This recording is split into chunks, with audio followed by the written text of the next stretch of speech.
Thank you for the round of applause and welcome, my beautiful movie peeps, for another glorious Friday live stream here on the 3C channel. Let me hear them claps. Aww.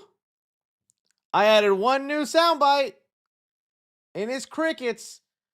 Anytime now, I won't feel as guilty saying a terrible joke that just doesn't land because I can always just go, hey, it's going to be a lifesaver. And I've given you guys the privilege to have your voices heard off here to the side. If you remember a couple live streams ago, we just had to get rid of it. We had a lot of look at me's, pick me, Mr. Oh, I'm a funny guy. I can say a funny comment on the chat spamming. Don't make me take this away again because I can do it. I'll do it. I'm a father now. I've been trained in discipline. Right there? I do that to flies and not my child. Don't call CPS on me. That was a joke. His first joke of the night was he hits his kid, so it's not going good, Mom. But yeah, if you can get the Hot Pockets rolling, I'd like to stay for the 3C live. That's someone's life right now watching me. I just broke the fourth wall with you guys. All right, let's get talking. Yes, I saw the Godzilla news. That's definitely going to be one of the first things we talk about. I know it wasn't on the agenda, but it literally just broke right before we went live. I said, Hollywood, make something happen and have it roar. And Mr. Hollywood answered the call. Some of the things we're going to be discussing here today, guys, is, well, we're going to be looking at the release date for Godzilla -1. We got, someone mentioned it right before the stream, so I was like, fine, I'll talk about the live-action Tangled casting. It's for those fans right there, those crickets. We got some updates on the Blumhouse Mummy movie where things just continue to look bad for it. A report going around that Blade is fully canceled. I can't believe it. After all this time, it's just dead, supposedly, or supposedly. I got called out about that. We'll have a discussion later in the chat, which is right and which is wrong.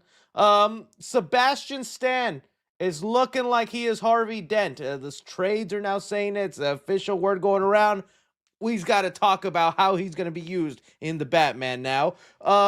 Plus, we got some updates on other Batman in the DCU. Some little details going around how he's going to be used in Man of Tomorrow. Going to talk about that, as well as some other DCU updates. And Sony finally looking to play ball. You got so desperate you came back to the Feige desk, huh? You know what this means, Sony? Oh, they're looking to play ball now. So we're going to talk about all that here with you guys. So, what's already? Oh, look, it's already filtering out some of the spammers thing. Okay, YouTube stepping up their game. The thing's letting me do it also. If things go good, I'll put it big. Get your voices really heard. But right now, we'll do small and we'll do tall. And that's how we do it. All right. Thank you guys so much for being here. Love your guys' faces. Let's pop things off with this Godzilla news, yo. Okay, so right here, this happened just right now. Oh, look, we'll go to the official Godzilla Twitter account. Anybody read Japanese real quick? So if someone in the chat could translate that. I was about to do the awful thing of just making random bing bong noises. But I remembered we're in 2026. Tolerance for that? So I'm just going to let technology tell me. Godzilla -1, set for November 3rd, 2026.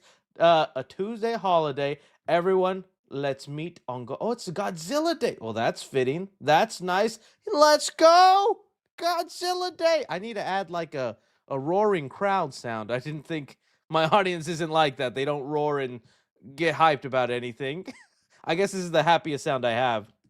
Oh boy, yeah. Oh boy, yeah, Godzilla. Oh. Okay, I'm excited for this. I literally have no idea what they're going to do. I think Godzilla, the first movie, because now I'm confusing myself. This one's called -0. The first one was -1. It was just so great. It was just such a refreshing look at Godzilla. It felt like we had not gotten something like that especially from the American movies and what they're doing. Not to say I'm totally against what they're doing now. I'm having a lot of fun and I can't wait to see what Supernova brings. But it was so great to see just Godzilla actually be this giant threatening monster and actually humanizing stories, human characters I didn't hate. Got first time in a long time I felt like an impact with his atomic breath. That was my version of it. But I just don't know now what they do with minus zero here. Are we starting to build out the cinematic universe? Because I feel like I remember hearing reports that that's what they were wanting to do. So do we start introducing a Mothra? Do we have a Mecha Godzilla? Do we start doing elements like that? Is it maybe just Godzilla comes back? Would they actually get really into it? I don't know, but I'm willing to hear it out as long as it's taken seriously and Godzilla is still treated like the threat he is, and this one doesn't turn him into the good guy for some reason, which could happen if they bring in a second monster. It's usually how it goes, right? But we'll see. But that Godzilla dude, he was just too threatening. How do you then turn him into the good guy, right? I don't see it happening. I don't see it happening. So, yeah, cool. November 11th on a Tuesday, Godzilla Day. Make room for your calendars because we all go into the theater. Ooh, that's going to be exciting. I cannot wait. We'll see how that goes down. You guys let me know in the chat how y'all felt about that. All right.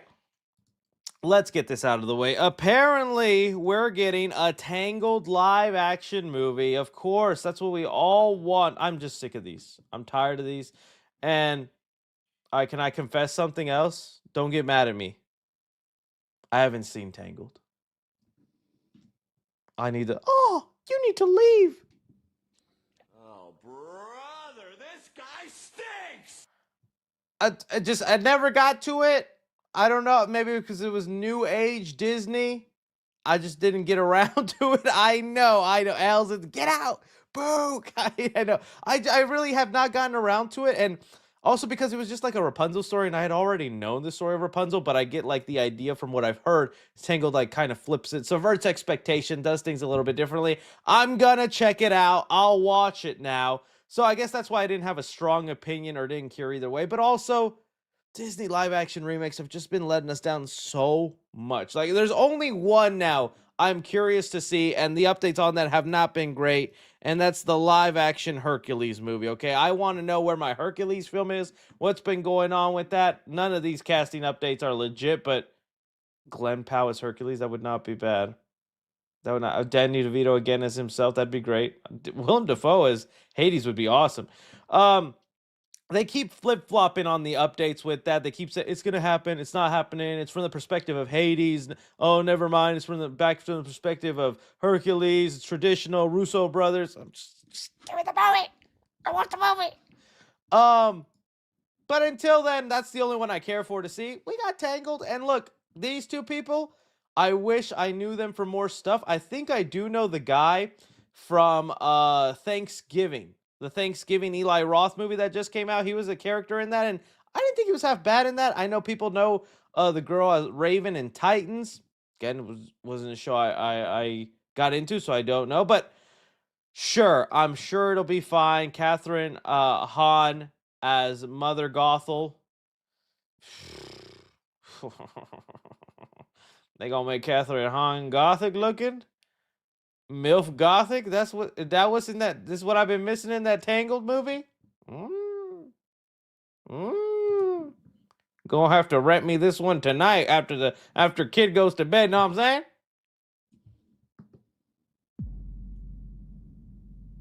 All right, yeah. Honestly, sure, she's played a villain really well already with Agatha, so I'm sure she could do a good job with this one. Everything seems fine. I don't know. Who's playing the lizard? The chameleon. There we go. That's what I want to know now. Does the chameleon talk in the movie?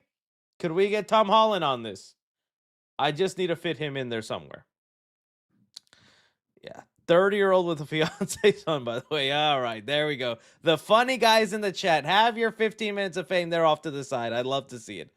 Yeah, someone said Aquafina. Lizard doesn't talk. Okay. Does he at least go, yeah? Yeah. I'm trying to cut back on the fa sound. I'm trying to use it just for the best moments because last stream and the stream before that it's been abused. I have to tame myself. But no, okay. All seriousness, it could be fine. I'll still give it a chance. If anything, if I continue to not see the animated movie and I make the live action movie the first thing I see, I'll probably like it the most out of a lot of them because that's what they do. I just don't know if Disney's learned their lesson yet with this because like with Snow White, we saw with the behind the scenes how much they were trying to change the story, go a different route, the seven bandits instead of the seven dwarves, and change all the ideology behind it. It's like, well, then what's the point of remaking if you're changing everything people like about it? I get you want to update it for modern times, but you're doing it in such a way where it's not even the same movie. And then you have things like Lilo and Stitch that I thought Lilo and Stitch was fine, but people were really, really unhappy with the ending of Lilo and Stitch. Y'all remember this? I don't know if y'all remember. I did not mind the ending to Lilo and Stitch. I was like, why does Nani have to suffer because her parents died? She lost her parents too. And everybody was like, no, she can't go to school. She can't have dreams. She's got to raise Lilo. I'm like, but if we can give them both a happy... No! Ohana means go to college. Yes, Ohana. I don't know, man. Someone said L take Chris. I really did not mind the ending for it. I was like, it's not, and they also included that portal so she could literally step into her room anytime. Why not let Nani have her happy ending too, man? They said, Nani? Nani.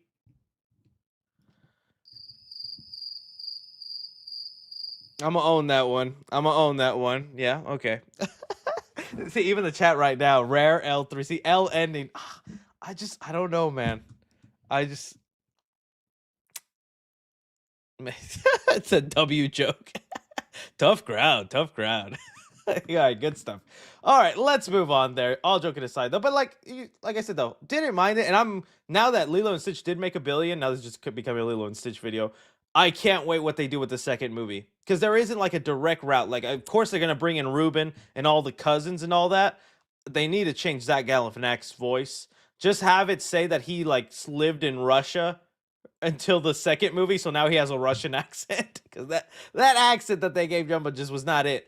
I'm curious what they do with the next movie because now they know people will go see it. All right, let's move on. Let's talk about stuff I actually am interested in.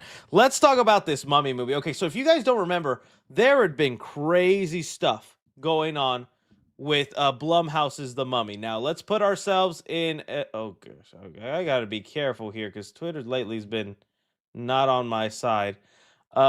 With Lee Cronin's The Mummy. Now, this isn't... I know you're just seeing a bunch of photos of Brendan Fraser and all that, and that movie is getting a reboot. This is completely separate, okay? Blumhouse is making a movie currently titled The Mummy in partnership with Warner Brothers, but it is not supposed to be like Brendan Fraser's The Mummy. It's not supposed to be like Tom Cruise's The Mummy. This is going back to just a horror mummy, almost like the days of Universal Monsters, right? And I was like, dude, yes. And Lee Cronin did Evil Dead Rise. I thought that was awesome. To me, this all sounded so cool. I could not wait for it.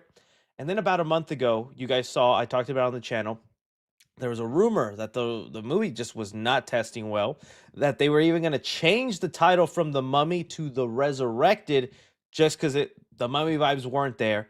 And now those reports got even bigger today. Let me see here if I can get it off to the side for you. Well, here, let me see if I can do this. Let me see if I can find the actual report. It was saying that not only were the test screenings bad, they were saying that James Wan, Mr. Masterful of Horror, Conjuring, Saw, all that. It said here, Lee Cronin's The Mummy recent test screening was so bad that James Wan left halfway through the film. Now, we have to take that with a major grain of salt because, man, is that a big old accusation in here. Let me pull up the article with all the rest of the information. I'm not going to completely spoil the movie. We have just the basic plot synopsis and some details about that. And even Warner Brothers responded to all of this stuff. So here we go. This is the article. So first, let's talk about what the plot is, because we had heard the plot, and this does sound slightly similar to what we heard a month ago, but it's more detailed. So it says, this is what the movie's about. The film follows a family consisting of 2 adults and a son and a daughter, with another child coming. When the daughter, Katie, disappears after being cursed by a mysterious woman, the family is forced to move on. 8 years later, a plane carrying a sarcophagus crashes, and the contents are the contents are revealed. A now grown Katie lies within. When Katie returns home, she isn't at all what she used to be, and a dark, mysterious force is unleashed on the family. Okay, I'll tell you right now, I remember the first time we heard about the mummy plot, and I was like, that sounds awful. Where's the mummy in this? Where is it all? Because it was similar to that. It was just about a girl who was possessed. It sounded more like an Exorcist movie because it was like a girl who disappeared, got possessed, and came back home. And I'm like, that doesn't sound like a mummy. But now with these more details, okay, that I could see how that kind of works, right? Little girl gets kidnapped, gives some sort of spell. 8 years later, family has to move on. They have to come to terms that that girl's gone, not coming home. They still have other kids to worry about. Okay, plane crashes. She was in a sarcophagus, gets to escape, walks home, and everybody's like, hey, 8 years of Christmas presents, where they at, y'all? Where? That's the first thing I would say. And then, can I get a Red Bull? I'm kind of tired. You know, it's sleep for 8 years, it'll do that to you. So I was like, okay, I could see how that works. I could see then how she's the mummy. But apparently the movie is just not going the way that they would like. So here we have even Warner Brothers. They reached out to the people who made this article. It says, update: since publishing this article, a representative on behalf of Warner Brother Pictures has reached out to deny the claims surrounding negative test screenings and James Wan's alleged walkout, stating the information was completely untrue. Now again, Warner Brothers said that, but if I'm not saying they're not being honest, but also, would you want to come out and say, yeah, that did happen? Hey, James Wan just didn't like the movie. What can I tell you? Of course, Warner Brothers is going to come out and say, no, that didn't happen. What are you talking about? And also, there could be so much other context. Like, James Wan, to me, does not seem like the type of guy to walk out, even if your movie's bad, especially if he's a producer on it, because he is. This is his production company on the bottom, Atomic Monster. I think even if the movie's bad, not knowing James Wan, but from the interviews and things I know about him, I'd be like, he would stay through, have notes, and be like, how do we fix this? Because my production company's name on this. He wouldn't be like, ugh, I'm gonna go get some Subway. Or he could have gotten a phone call. He went to go pee. He had something else to do. Things happen. It doesn't necessarily mean it was the movie, right? And look, this scene sounds awesome. Here's a scene they described that happened in the movie. They say, further, the film is said to have a scene that is described as truly vile and as worse than, I can't say her name, but the Substance director and the Bring Her Back movie, terms of mature content. The scene follows a scorpion that crawls into somebody's mouth and severs their vocal cords, leading someone to stick their finger down that person's throat and press on their cord, allowing them to speak. I'm going to say right now, that sounds dope. That actually sounds, I've never seen that done before. That's what I always look forward to in my horror movies, is something I've never seen. I don't know if the science is accurate. Is that like, is a vocal cord a literal cord? And can you put your finger on it and then, like, you know, those people who smoke too much? Is that bad? Should I not do that? Oh. And he saw his career flash before his eyes. But like, is that even something you can do, right? Can you actually put a finger and then that? But that sounds crazy. That sounds crazy. These are the stars of the movie. She definitely the mummy then. So yeah, I'm worrisome of this because now this is the second time from a different source we were hearing that the movie's not going well. The first time around, though, we heard that they were completely changing the name of the movie. This source is saying, no, they're still going to call it The Mummy and go through with it. Okay, that's good to know. But the plot details are lining up. This is now the second time we've been hearing that the sources of this movie are not good. It really bums me out. I know there was another report saying that it just copies a lot of movies too. And that's always kind of like the nail in the coffin when a horror movie just isn't that original and it's just like repeating things. Like one report said he just did Evil Dead. This movie feels very Evil Dead-esque in terms of like the way the mummy acts and has like kind of a sense of humor and creepiness to her, just like the characters in Evil Dead Rise. We'll have to wait and see. We've done it before. In fact, that's why I decided to wear this sweater here today. You know what other movie got horrible test screenings? Malignant. I remember because this was one of the first James Wan original horror movies. I was like, let's see it, let's go. And this one was getting a lot of bad test screenings. People were walking out of the screening saying it was dumb, they didn't get it, all that. And I was like, dang, that sucks. I see the movie. And I totally get why maybe some people would walk out, but dude, movie was awesome. Malignant believer to the day I die. I wish we could get a sequel and more movies to this. And I know there's people out there who saw the movie and didn't like it, but this is an example of like someone's opinion doesn't mean that. So we'll see. We'll see what ends up happening. I still think I still just want to see the attempt of making the Mummy scary again, especially because we're about to get the Mummy with Brendan Fraser. I was just showing all those oh, now when I search okay, there we go. With Brendan Fraser and all that, they're making another one of those movies. So it's like cool. It's great that that's going to come back, but I would like to see the attempt to make the Mummy character, sinister, evil. Doesn't have to be this adventure epic anymore like they did with Tom Cruise or with this film. So we'll see what happens, but you guys let me know. Are you losing faith in this Mummy movie? You still going to give it a chance? The movie is still set to come out in 4 months. Not a single trailer, not a poster. Maybe nothing to be too worried about with horror movies like this with Blumhouse. Sometimes they wait to the 3-month mark. Sometimes it's even to the 1-month mark. So, but 4 months, and this movie still doesn't have much marketing to it. It makes you wonder then if they're going to save the money on the marketing because they know it's just not going to make that much money. Who knows? Who knows, right? All right, let's move on now and talk about some other stuff. So another report going around is the cancellation of Blade. Huh? What? All right, now this is coming from Jeff Snyder, that I know is a source we don't like to use, but he's been on a roll, admittedly, and has had a lot of stuff come to fruition. Like I was telling you, he was even hinting that the Harvey Dent casting was coming 2 days before we heard the Sebastian Stan stuff. So that's why I even pay attention to the things he says. And now in his report, he's saying that Blade is rumored to be canceled at Marvel. They're just not going to go through with the Blade movie. And instead, Marvel wants to pivot to a Midnight Suns movie. So again, take it with a grain of salt. And if anything, I think we've been hearing, what is it, like for a year now, that Blade just might not be a movie that's happening, or at least that they just keep pushing it.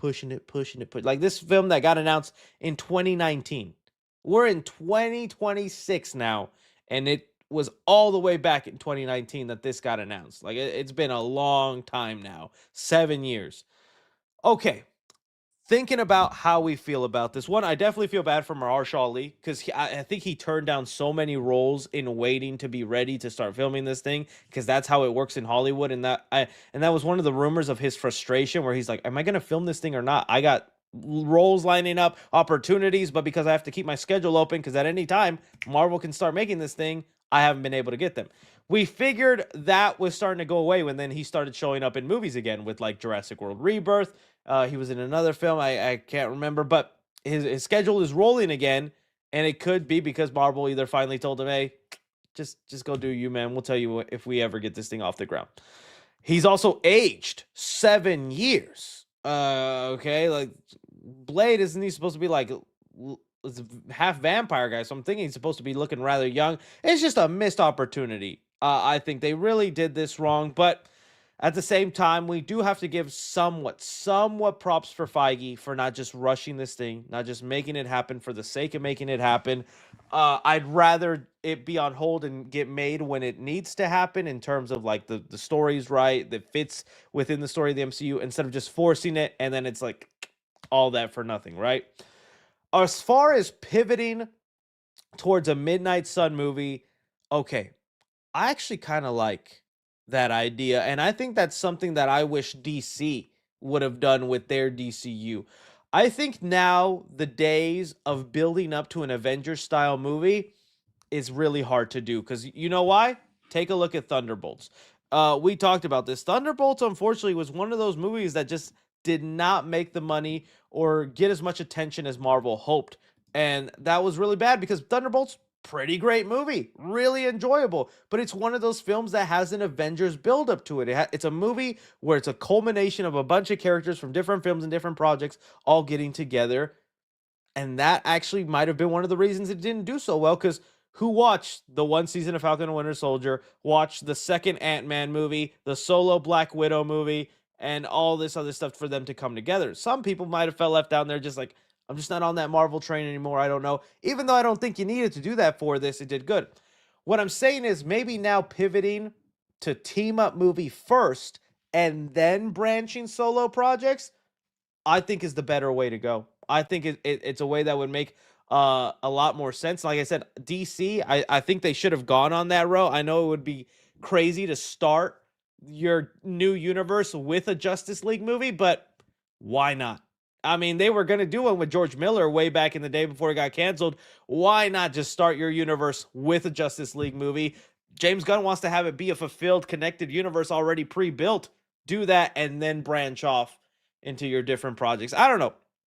I think that would have worked. And so with them doing that with Midnight Suns, I feel like it could happen. Now, again, a little flawed in my logic, because if we go based off this photo and they have people like Punisher, what's Moon Knight, Doctor Strange, all that. Well, these are characters that have shown up in other projects and would feel like a build-up thing. But if they don't treat it like a build-up and it's just like, here's the team, here they are, and if whoever you like, we'll start giving them solo movies, and we'll give Blade his own adventure. We'll do a prequel to before he was in the Midnight Sun. So I actually don't mind that idea. I like it. I would still, like a solo Blade movie. I'd like a solo Ghost Rider movie. As far as like Moon Knight goes, I just don't know if that's something that'll happen again. Is this where Doctor Strange goes post Secret Wars? I don't think he'll be one of the characters they recast. A lot of people are going to be recast and replaced, I think, when Secret Wars comes. I don't think Doctor Strange will be one of them. This could be why they're propping up Punisher now and Spider-Man, giving him the movie debut instead of keeping him a TV show. We'll see what happens, but dude, what a year, what a story to first get revealed. Hey, Blade dead. We tried, y'all. We should have seen this coming, but dang. I feel bad for those fans that waited those 7 years. Like, any day now, any year now, they're going to announce it. And it's just not happening. All right, let's move on to some of the Batman news. So, I guess kind of with a grain, not with a grain of salt, but we had heard, right? There was a report that went around that Sebastian Stan is in talks for a role with the Batman Part 2. It's not official yet, but because the Hollywood Reporter today with let me see, Harvey Dent put out like their kind of collection piece of news that have happened over the week. In their article, they just have it flat out saying, yeah, Harvey Dent, let me see if I can find it right here, says, meet Harvey Dent, Sebastian Stan joining the Batman Part 2. So this is the Hollywood Reporter, a big publication, one of the most official sources in Hollywood. It's saying Harvey Dent, Sebastian Stan, even though the article they link to says Sebastian Stan in Batman Part 2, who is he playing? So because of that, the internet went crazy with articles that were going officially Harvey Dent. I will say it's 99%, but it's pretty much he's Harvey Dent. So that's all I'm just putting, just in case tomorrow they come out and say he's actually flashback Thomas Wayne or something, even though they already had that role.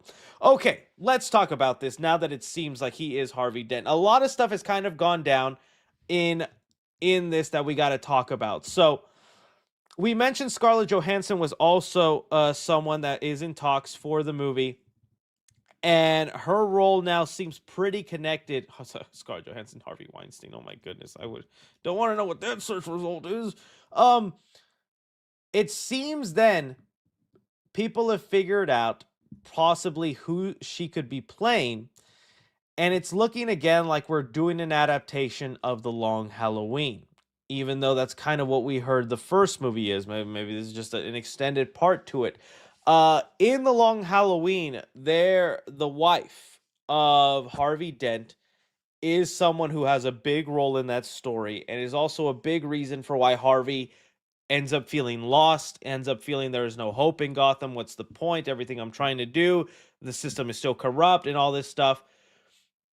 Now they're thinking she plays that role as Harvey's wife. And they're even going to include Harvey's dad, which was the Brad Pitt role we were hearing about, even though Brad Pitt passed on the role. But a Brad Pitt-like is set to play, let me see here, someone in the movie, and it's going to be Harvey Dent's father. And I guess, so look, the movie's looking like it's going to be really focused on Harvey Dent in some aspect. Again, Brad Pitt passed on the role, but someone like him to give us flashbacks. Okay, couple of things on this because I had already had the people complaining. Okay, so we got Harvey Dent, and we in the same article they said the Joker will have a role in the movie. So people are just like, oh, so they're just doing the Dark Knight again. That's what Christopher Nolan did. He had Two-Face, he had Joker, and he's doing this all over again um with the Batman Part 2. I would argue, well, the Batman 1 had Penguin, it had Catwoman. Those were characters in Tim Burton's Batman Returns. Did Matt Reeves as the Batman feel like Batman Returns? No, right? It's all about how you use those characters and how you prop them up. Now, obviously, if Joker was the main villain and then Harvey Dent was the secondary antagonist villain, then yeah, I'd be with you too on like, it's just a little too similar. I'd like to expand out the Batman Rogues Gallery and not just do the same 5, 6 villains over and over, right?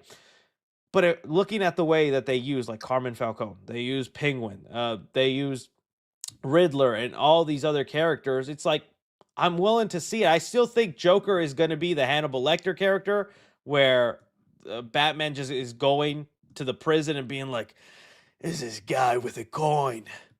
What do you know about that?" And he just gives him advice, right? And the Harvey Dent one, it's just such a good story, dude. Like I would say Christopher Nolan already did that story well, but I remember even with as much as I love The Dark Knight, I remember when watching that one being so disappointed that one, how little Two-Face we got because he's only in it for like 5, 10 minutes, and then they kill him off, and I'm like, no, I don't think Matt Reeves is one killing off Harvey Dent in this movie, or two, I wouldn't be surprised if we go the whole movie and he doesn't turn into Two-Face. The whole movie is just Harvey Dent centric. And that's when people then started bringing up, oh, so what if they pull a Penguin? What if they do that where, again, the Batman Part 2, all Harvey Dent, we start to see him as this great lawyer just trying to fight Gotham with the legal way, gets torn down, gets corrupted, gets broken, and the movie ends, but then we have a Penguin-like spin-off show where we see him turn into Two-Face. Now, I'm conflicted on that, man. I'm really conflicted on that because as much as I love the Penguin and I thought they did an amazing job with that kind of downfall, the Penguin was still the Penguin to me. He just became someone in power, and that's something that was implied at the end of the Batman, right? Because it says like the streets are now open, they're gonna be hungry for the taking, and you see the just Penguin looking out, looking like this is my chance, this is my opportunity. And so like the show getting the story that's implied, I think is great. I think it's different with Two-Face. I want to see Two-Face's transformation and thing that happens to him in the movie. Not to say I wouldn't like it in the show, but then that just falls to me almost in the Disney Plus kind of era of Marvel. I'd really rather that happen in the movie. It doesn't have to be the Batman Part 2. It could be Batman Part 3.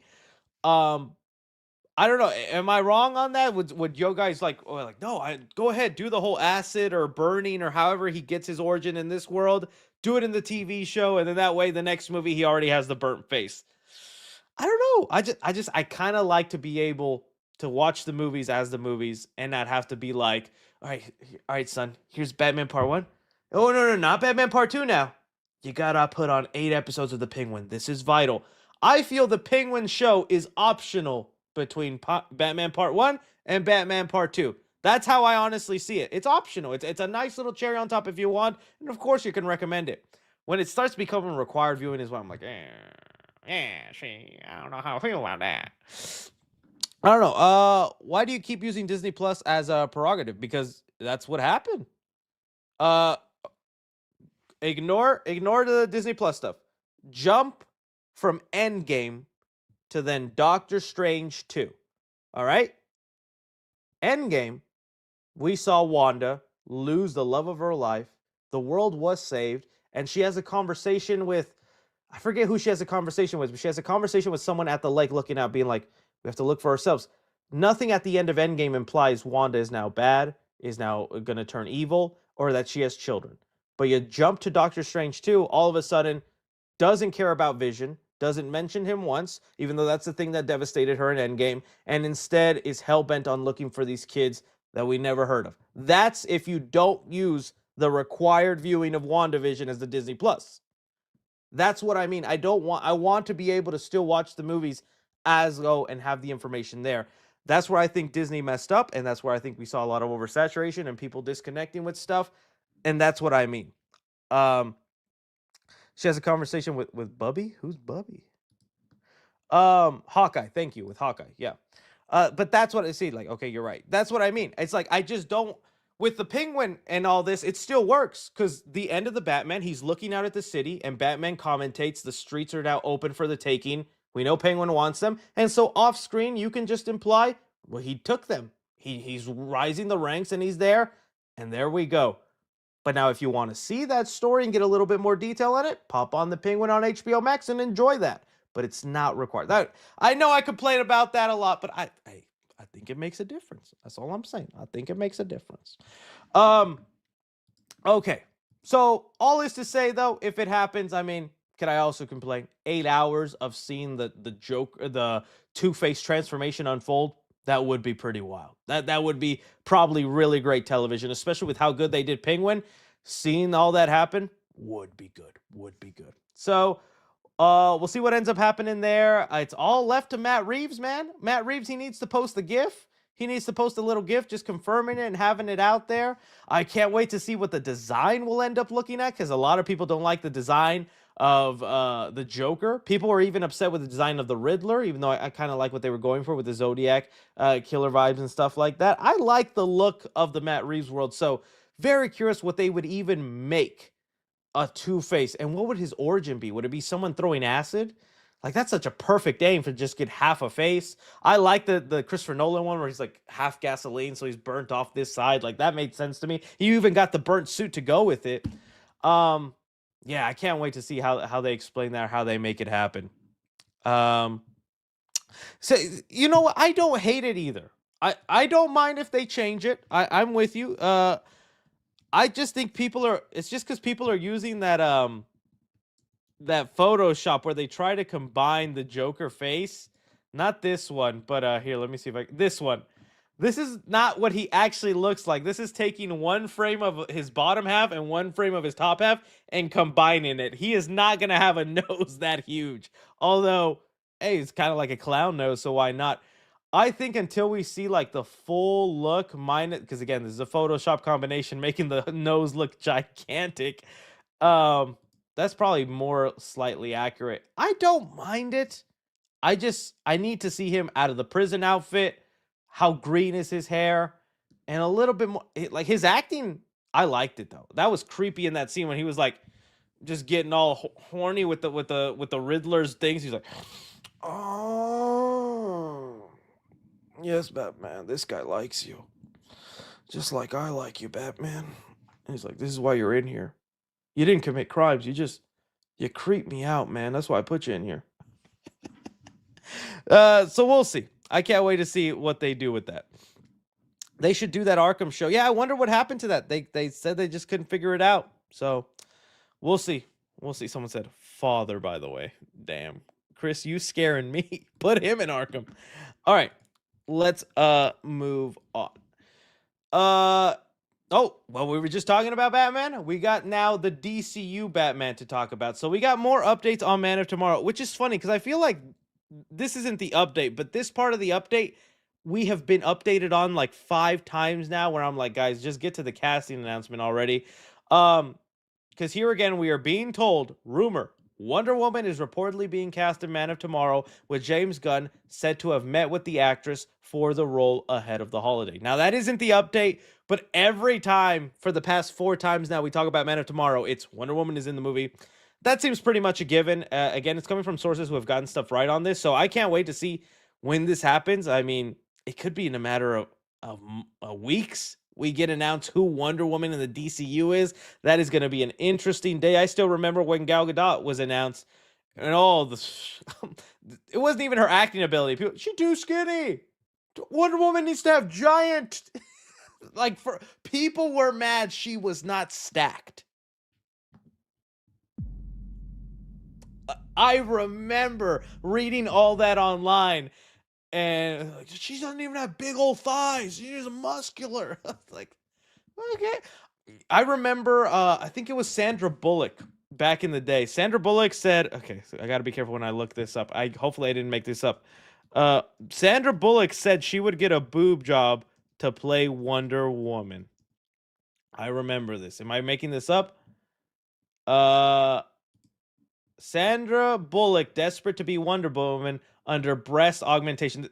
These are I'm not going to remember my son's birthday, my wife's anniversary, when I graduated high school, but 2010, April 1st. Oh, look, and it was an April Fool's joke. I stored in my mind an April Fool's joke and carried that. This has been in my head, and I've thought of it as fact for 2010. How long has this been now? 10, 16 years.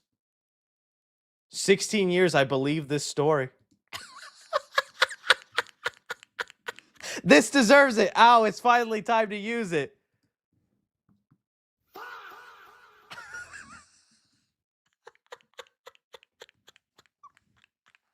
I guess, of course, I remembered this because I talk about I'm like, how far would you go for a role? And I'm like, a boob job just to play one character? That's a big deal. And I'm like, I remembered this my whole life.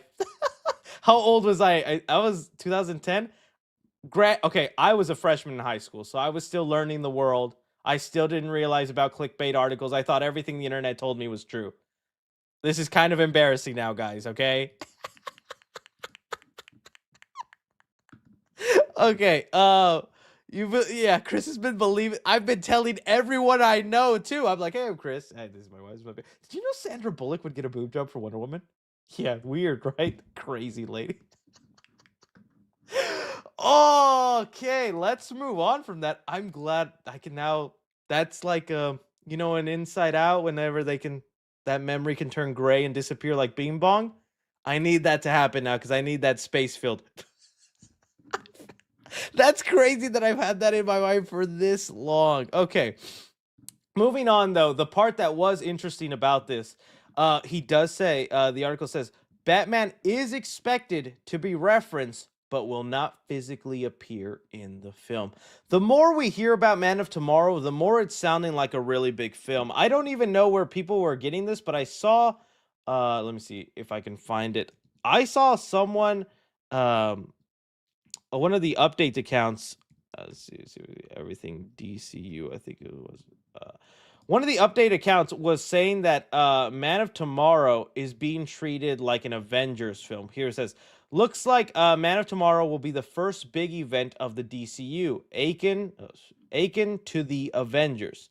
I tried looking into what their source was on that, or if that was just their opinion, but I get what they mean by that now in terms of it's just big in scale. It's got Wonder Woman in there. Batman could be referenced. I feel like this could be the pivotal movie because I don't think I thought something would happen in Superman where we'd get a hint that it's we need a council.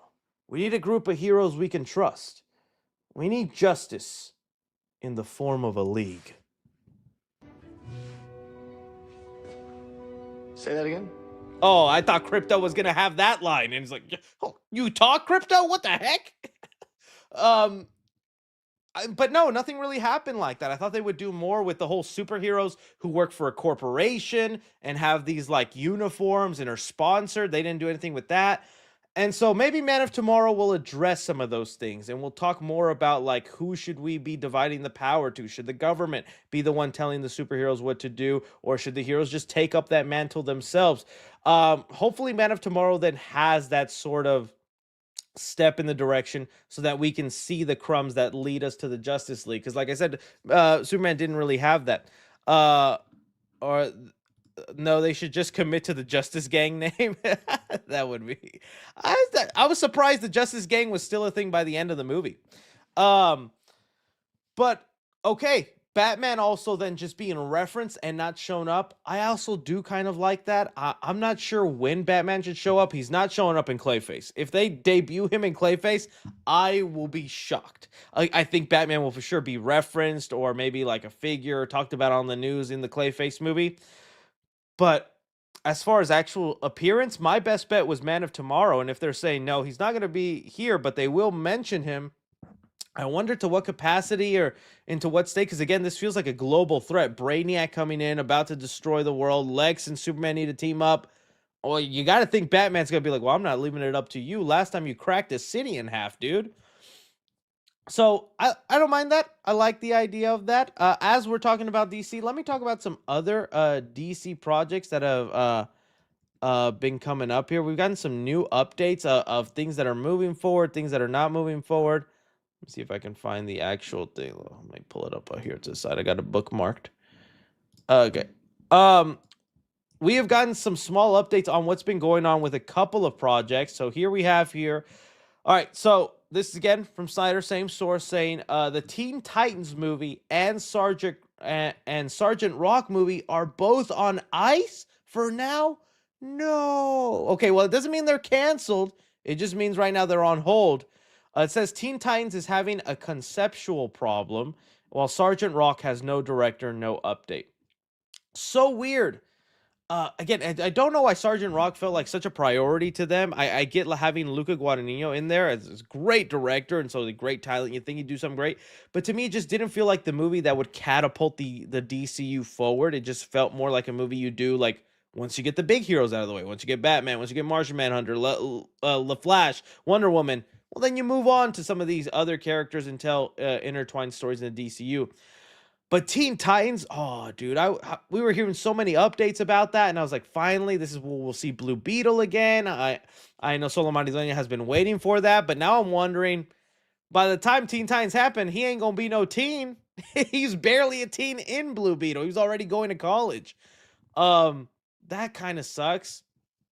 With a dude, yes, that's what I need too. Teen Titans with a T tower, with a glass T tower, just like in the show. Yes, and for somehow throw in the Teen Titans song in there. Teen Titans. So that's what's been going on with it now. I'm still so curious. James Gunn's plan with everything changing with Warner Brothers. Another thing that just constantly happens with DC. Anytime there's a shift in power and shift in direction, there's also Warner Brothers about to be bought out and sold to a different company.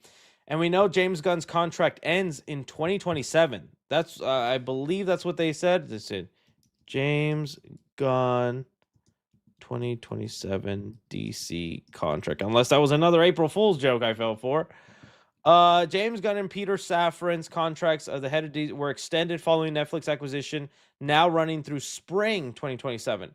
So he really only has a year and a half left. Like, how much more is he going to be able to get done, and what more plan is set? I know James Gunn has already talked about, because he said it in one interview, he has a plan set. He has like a 10-year or something so plan, and he doesn't know if he'll be the one to carry it out or someone else. So James Gunn could be let go, but his plans for what he was going to do could be moving forward. It's just funny now looking back on that video, the James Gunn Gods and Monsters, and like 20% of those projects ended up happening. These were all of them. Let's see which ones actually. So Superman and Peacemaker, those happen. Lanterns, thankfully. Authority, they can't figure out the story. Paradise Lost, no idea. Brave and the Bold, we're still hearing they might not even make Damian Wayne the Robin in this movie. When that was the plan. There's rumors that they're going maybe back to Dick Grayson or a different idea for the Robin in this.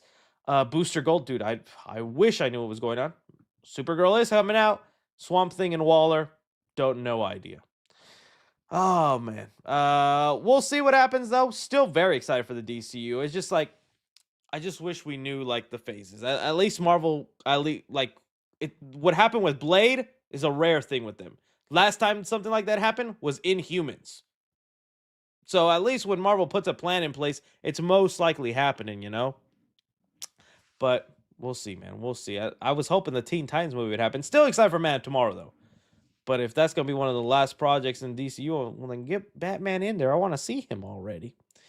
All right. Let's go to this Spider-Man story. So, we got a really interesting report coming out about Sony. This is coming from Daniel RPK, and he was letting us know. Let me see if I can find the first part of it. He was letting us know that one, I don't know if you guys remember, Olivia Munn. I think it was Olivia. Oh no, it was Olivia Wilde. Olivia Wilde, long time ago, was announced she was going to be making a Spider-Woman movie. Uh, I think the Jessica Drew version of the character, and have a film just because Marvel was on. I mean, Sony was on this high of give everybody spin-off, spin-off, spin-off, spin-off, spin-off, and this was one of them. Well, Dan RPK came out and said that this movie's dead, not happening. Shocker, with everything going on. But instead, that Sony are reportedly now open to sharing characters they own with Marvel and Disney. Okay, this is kind of a big deal, and this could start some really exciting stuff or some really poor stuff coming into the Spider-Man universe post Secret Wars. It is a vague statement. I read what Daniel RPK said. It's not like a full article and whatnot. So like we could really kind of speculate to what exactly he means by that. But to give you an example, Ryan Coogler recently came out and talked about this. Ryan Coogler wanted Kraven the Hunter for the first Black Panther movie. That's who Ulysses Claus, what's his name? Oh, I forget his name. But you know, he played Gollum and he's the butler in the Batman. But his character wasn't supposed to be in the movie. Instead, his role was supposed Andy Serkis. Thank you guys, Andy Serkis. Instead, his role was supposed to be for Kraven. They were gonna have Kraven as part of the movie, and he was gonna be the guy stealing vibranium, giving it out, and causing a problem. Because in the comics, Kraven is someone who frequent goes to Wakanda, steals vibranium, and does stuff like that. But when they asked Sony for permission for Kraven, they said no. We're doing stuff with him. You can't have a Marvel. No, no, no. And well, how are you going to tell Ryan Coogler no? How are you going to tell one of the best directors in Hollywood no? But at the time, he didn't make Sinners yet, so I get it. But it's like one of those things. Think about all the potentials of things we could have had and stuff that could have happened of characters to have filled out the MCU and make it feel more lively or more connected. And I think that only benefits Spider-Man too, because dude, introducing Kraven in Black Panther and then Kraven like popping up as a villain in like a Spider-Man movie, I think that's just a benefit for Sony, but they didn't see it that way at the time. They were too focused on Morbius, Man and Web, and whatnot. Now it's saying here they are open to stuff like that. They're open to sharing their characters, and they're open for things to go. I still don't know exactly though what that means. Like, are they just gonna? So like, if Ryan Coogler, he's making Black Panther 3. If Ryan Coogler comes out and says, "Hey, I want Kraven now this time," they're like, "Okay, sure." But what does that mean then for Sony? Because what does Sony get out of it? Is there like a new deal in terms of, all right, we just get a little bit of change for you using our character? Or is it like, all right, but Black Panther now needs to be in Spider-Man? Are they going to go back to spin-off movies, but instead they're going to give more control to Marvel about it? Because that's what one person here was speculating, where they're saying Sony isn't just more open. They're essentially fully integrating into the MCU, especially after Beyond the Spider-Verse releases. Expect to see Spider-Man's entire gallery in the MCU post-Secret Wars. Again, I want to know what that means in terms of like, are we still going to be getting solo villain movies? Like, could we be getting a Rhino movie? But this time it's actually Kevin Feige handles the story, handles the direction, and the way it fits into the MCU, and then Sony gets to release it out. I don't know if I want that. Why can't we just have Rhino fight Spider-Man, right? Why can't we just have Green Goblin fight Spider-Man?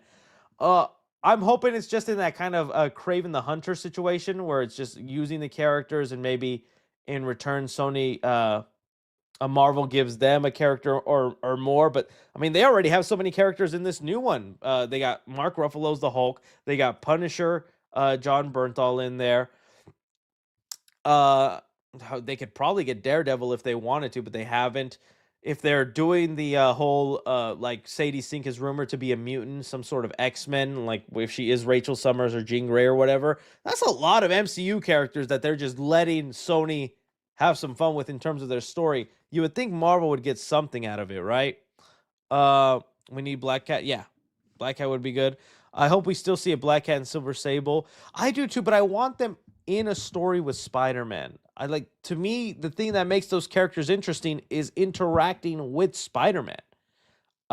They're not as interesting by themselves. Like a Sandman movie, okay, sure, you could do a story about Flint Marko, him just trying to raise money for his sick daughter. That's something you could go in there, but I think it creates a nice conflict when Spider-Man tries to put you in jail, locks you up, and then your daughter does end up dying of a sickness because you couldn't get the money to help her out because you were in jail because Spider-Man arrested you. That creates good conflict and stuff for you to be able to fight on.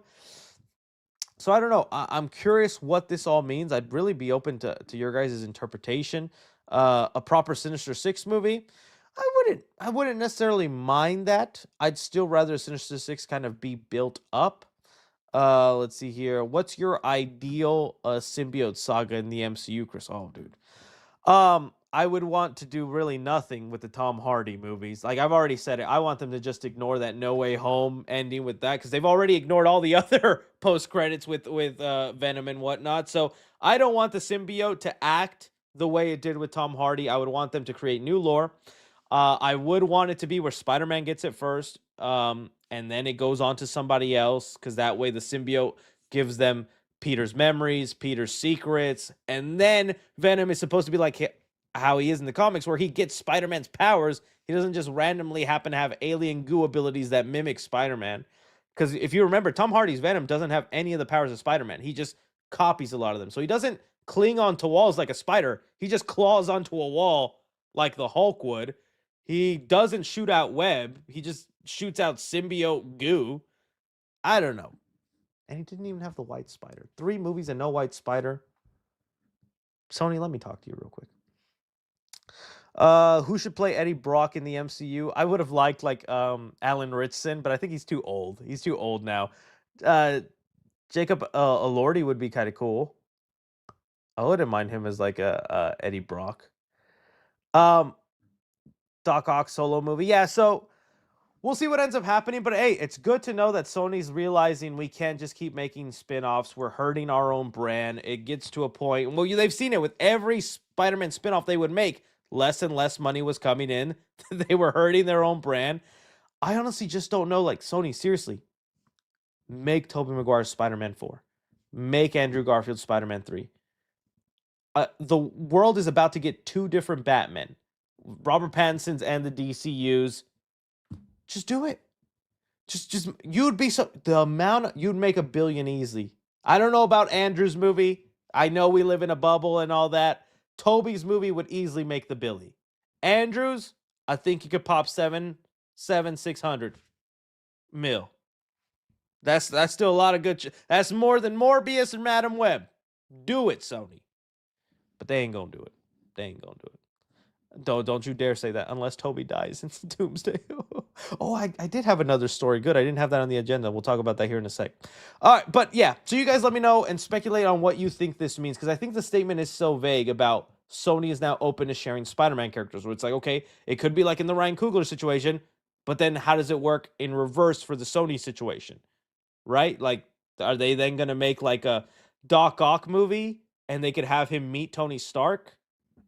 Because they're both scientists, or at least Mark Ruffalo, Bruce Banner, because they're scientists in the same community kind of thing. Like, how would that work? You guys let me know. Okay. There was an update with Avengers Doomsday. Well, there's a lot of updates with Avengers Doomsday. So many that are just like probably BS rumors. But there is one that caught my eye that I feel could be kind of real. Let me see if I can get the exact tweet out. This has been going around. And it's by somebody who is posting a lot of supposed leaks about Avengers Doomsday. Some of the stuff ended up looking real, but I also just don't know how much to trust that account because I don't know much about them. But either way, they had it here that a new character will reportedly wield Mjolnir in a fight against Doctor Doom in Doomsday. It will not be Thor. It will not be Steve Rogers. Okay, I like this because it lets us speculate then who from the chair video is worthy enough to wield Mjolnir. And so let's just pull up that Doomsday chair reveal and then let's go through it. And let's say who is and isn't worthy.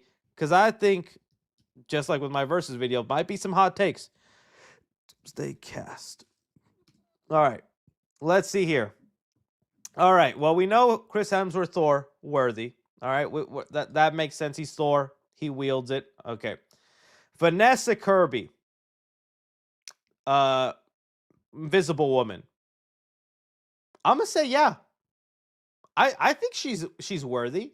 There isn't really something in her to me that would make me think, oh, she's got a little evil in her. The only thing was in the Fantastic Four, and I did like this line a lot, where she's pregnant, she's about to give birth, and the Silver Surfer's coming after her, and then she goes, "Johnny, kill her!" That was the only time. That was the only time. Uh, on there it says no, she can't kill and whatnot. I think to me, yeah, I say thumbs up. I like that. Someone said no. Give me a reason why not. Genuinely, I'm not saying you're wrong. I just like what reason and just the movie version. Don't bring out a comic book or anything like that. But, well, technically, in issue 405, Invisible Woman did pick it up or didn't pick it up. Give me a reason. I feel like it. And also, okay, if she doesn't use her hand, could she use her like her invisible lifting powers? Like could she create a little plate underneath it and lift it? Does that count? Does that not count? Is that separation enough? I don't know. I'm going to say yes. Invisible Woman can. I don't think she'll be the character, but I think she can. All right. Anthony Mackie. Anthony. You know, this is funny because I'm going to say Anthony Mackie himself probably can't lift it. Let's just be real, right? I love those photos of him where he's just got he's got that secret smile going on. But okay, we're not talking about Anthony Mackie. We're talking about him as Sam Wilson. I want to say yes, because if you're Captain America and you've earned the right to be Captain America, well, then you should be able to, you should be pure of heart or whatever it is a requirement to lift it the same way Steve Rogers did. But then again, Sam Wilson will be the first one to tell you, I'm not Steve. I'm not like him. I'm not, I feel like he could. I'm going to say he could. Okay, Winter Soldier, nah. Too much blood on those hands. I know he was mind controlled. I know all this. I think he still has a lot of torment, a lot of turmoil. But then again, let's think about this comic book wise. Probably can't lift it with his human hand. Can he lift it with his Winter Soldier hand? That's a metal object. It's not a living, breathing thing. But then again, Tony did try it in Age of Ultron with wearing his Iron Man hand, but that has a human hand in it. Is that different, right? Could Winter Soldier lift it because he has the inanimate object hand? I'm still going to say no. But that's something to think about, right? I'm going to say no on Winter Soldier. Okay. Another tough one, man. Like, these are just characters that I've never really thought about whether they wield Mjolnir. I did get a lot of flack. Well, I didn't get a lot of flack. I got like 1 or 2 comments, but to me, that's a lot. Okay, I'm sensitive. When I was like, I just want to see Black Panther back in these movies, and you're like, sure he is Black Panther, Chris. Okay, you're right. You're right. But she's a totally different kind of Black Panther, and the kind of Black Panther she is, they're not even using it in the movies. In the comics, she's a gadgety Black Panther. She's a very high tech, very smart tactical kind of Black Panther, where T'Challa was more a brawl. He was still very smart too. He was very intelligent, but wasn't as gadget heavy based and all that stuff. With this though, I don't know. I feel like there's a lot of hate in her heart, but then she didn't go through with killing Namor, so that would offer some restraint.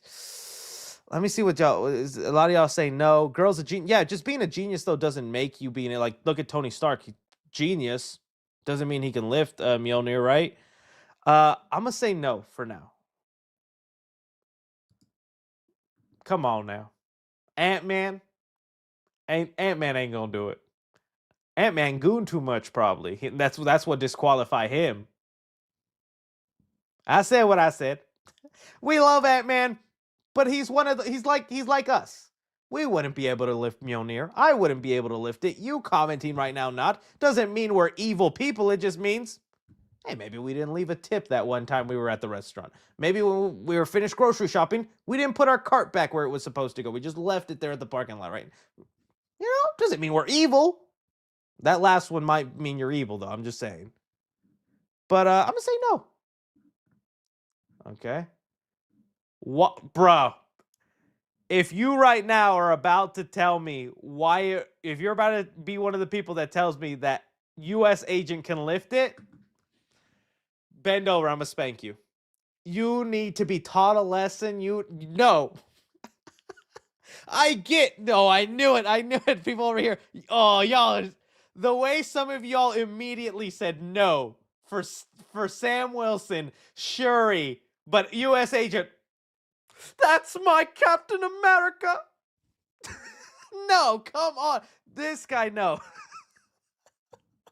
Someone said, I hate that so many of y'all are saying yes. No, the answer is not going to happen, okay? I totally get, though, sympathizing with U.S. agent, because, again, he's more relatable in the sense that he's a broken guy. He's someone who got this serum, and the little bad part of him got enhanced more, like it was feared whenever they were going to give the serum to Steve Rogers. Remember, they told him, be a good man. Little bit bad, go big bad. Little bit good, turn real good. You know, like, to the no. I still like U.S. Agent. I can't wait to see what he does in Doomsday. He ain't lifting Mjolnir. If he does, I will be shocked. That would be crazy. All right, let's move on. Namor, no. Namor, he killed Mama Black Panther. No. I know you're trying to protect your people, but that's a pretty harsh king. I love Namor a lot. He can't lift Mjolnir. Ben. Ben Grimm. Okay. I want to say yes. I feel like there's no reason to. I mean, the guy was pretty chill about turning into a rock, and he's still friends with the guy who did that to him. He's saving people. He's been through a lot. Part of me, real quick, no. A lot of y'all saying no to Ben, but y'all said yes to U.S. agent. How'd that work? I'm 50-50 on this, you know? But here's the thing. Say that again? I gotta shorten that soundbite. I'm gonna give it a maybe. I'm leaning towards yes, but I think I'm gonna go more maybe. All right, who's next? Now, nothing against Shang-Chi, but I think that's another like everyday man kind of person, just like Ant-Man. I like Shang-Chi. I think he honorable. I cannot wait to see his fight scenes and his interactions. Like literally, I remember coming out of Shang-Chi, and he was one of the first. It was one of the first times in the MCU was like, I can't wait to see him interact with the Avengers. I can't wait to see that character again. And finally, it's gonna happen. I wish he's gotten his second movie. I just think he's a little bit of a jokester. I just think he's got a side to him where that's why I laughed. But yeah, I don't think it'd be like Ant-Man. It's just like an everyday man. It's not necessarily he's a bad guy. He's just one of us, just a chill dude, right? Like his apartment in the opening of the movie just screamed chill guy. You know, chill guy don't lift Mjolnir. Honorable men lift Mjolnir. Florence Pugh, no, sorry. It's the too much blood on their hands. All the missions that they've done, all the people that they've killed. Even if she's turned a new leaf and gone better, I mean, the whole point of Thunderbolts is that she's so depressed with her life because she was just doing a bunch of missions for like the money instead of like for purpose, and that's what that's her arc at the end of Thunderbolts, right? Is she finds purpose. So, love you, Lena, but no, she can't. Kelsey Beast. Now, this one's a little bit of toughie in terms of like my knowledge bank with him, because are we just going with the 5 minutes of footage we saw of him in X-Men The Last Stand? Are we including Nicholas Holt's version? Is that supposed to be within the same type of, is that the same character that was just a younger version? Now we're older, but I think he should be able to, right? I think Beast could. He's just an intelligent guy. He's smart. I think he's nice. But then again, didn't the reason he turned into Beast is because he was ashamed of himself, trying to get rid of the mutant gene, trying to cure it instead of embracing it? That could be a thing. A person who wields Mjolnir needs to be sure about themselves. So maybe that's a no. Okay, Sentry. Again, I feel bad for my boy here, but he ain't gonna lift it. He did crack. He did meth.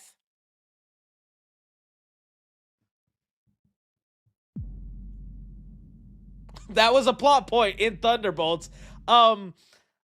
He's got demons. He's sad there, and especially even just being connected to the void, I think also just instantly disqualifies him because he has that in him. Y'all are just recency bias. So many of y'all, yes. So you sure about that? You sure about that? Sentry someone said could maybe lift from pure strength alone. That could be a cool moment. See, to me, I'm just avoiding the pure strength. I'm just going on the honorable thing. Because I'm like, Hulk didn't even get to really lift it in Avengers when he tried doing it. I know there's characters through pure strength that maybe could lift it, but I'm just going in this sense of honorable. But yeah, I don't think so. I don't think so. All right, Danny Ramirez again. I think he falls into that everyday man kind of vibe. Not that I don't think he would be honorable. I know you guys say he my twin and I look like him. Like, child, stop. I had one person comment that to me once, and I'm just like Sandra Bullock boob job. Never gonna forget it. Never gonna forget it. Like, what's your son's birthday? I don't know. Someone said I look like Danny Ramirez though, and he would just get Alba now.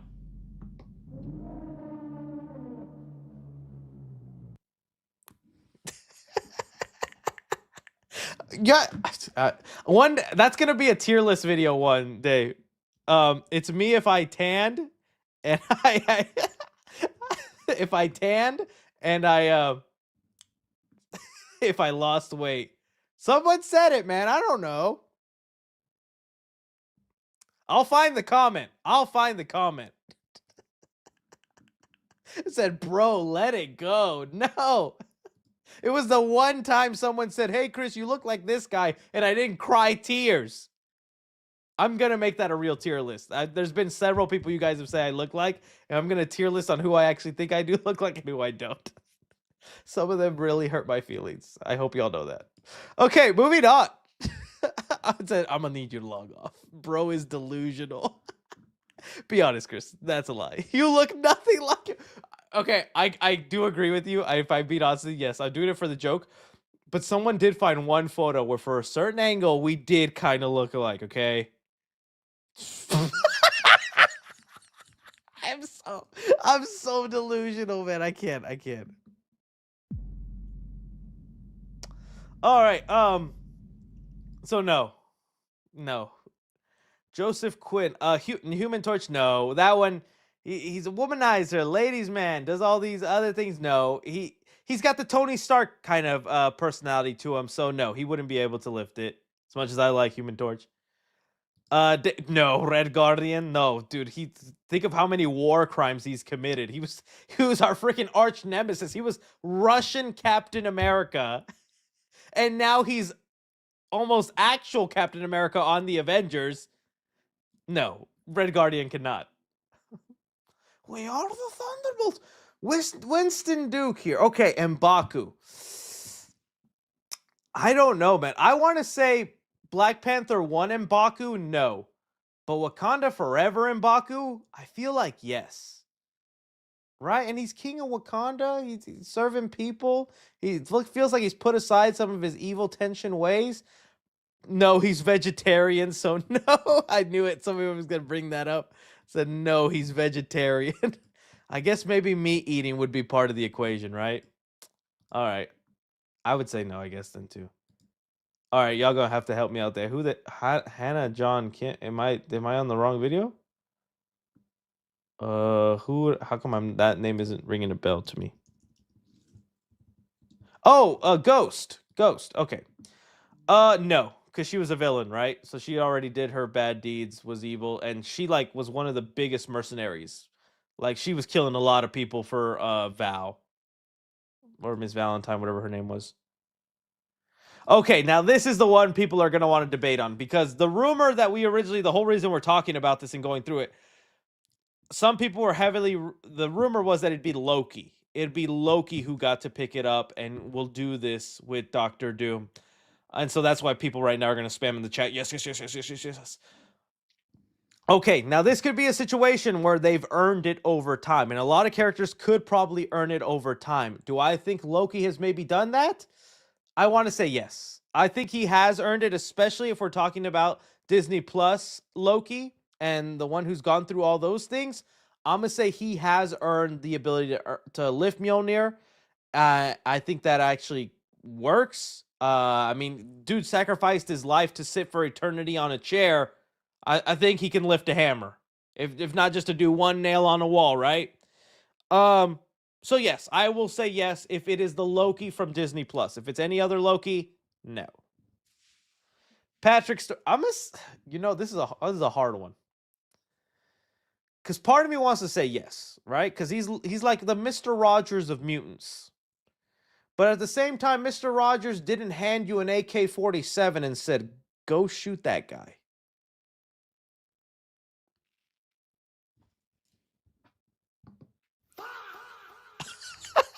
Am I wrong? I mean, come to my school, learn, but you're gonna fight for me, and you're gonna fight for our kind. Someone said he'll lift it with his mind. He doesn't have telekinesis. He's telepathic. He could lift it with his legs. Bro, straight to jail.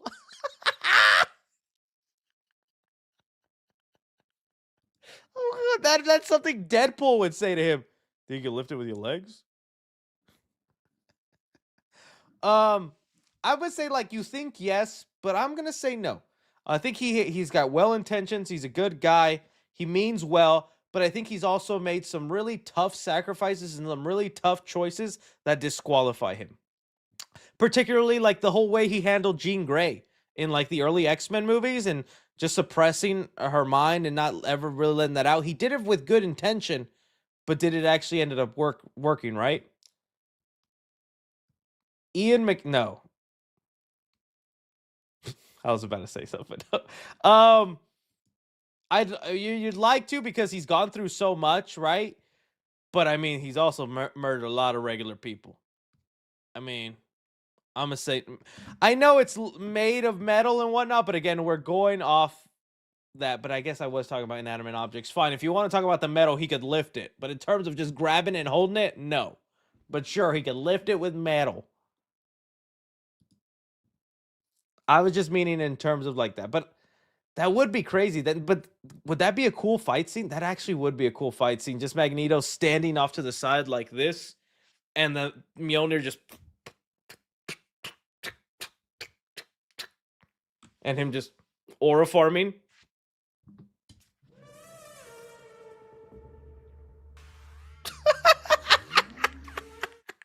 It's not metal. Okay, that's what I thought too. It's made of like some special material, right? Because I know there's like a reason he wouldn't be able to. So yeah, thank you guys. We just went through that whole argument for nothing. Jeez. Alan Cumming, a Nightcrawler. No, he tried to kill the president.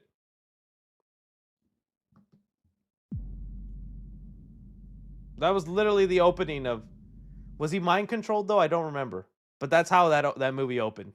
X2. Rebecca, is it Roman? Mystique. Okay. No. I don't even know why I had to think about that. No. Okay. James Marsden, Cyclops. He is the Boy Scout. He's the leader. He's the Captain America version of an X-Men.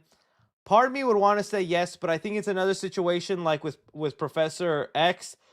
He's made a lot of tough choices. He's made some tough calls, and some of those tough calls, I think, disqualify him. As much, though, as I think he should, and as great as he is, I mean, no, bro was beefing with Wolverine all the time. And he shot his optic beam into a lake and caused a wormhole. You know how much that's going to disrupt the environment? The ozone layer is broken because of him. Think of how many times he just went to bed at night going, "Oh, I'm tired."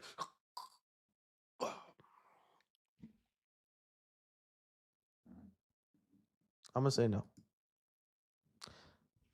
Oh, that was said, okay, but he has aura. Good point. Channing Tatum. Oh, you know how long I've been waiting for this? I can lift that hammer the way my daddy lifted his dick into my mama.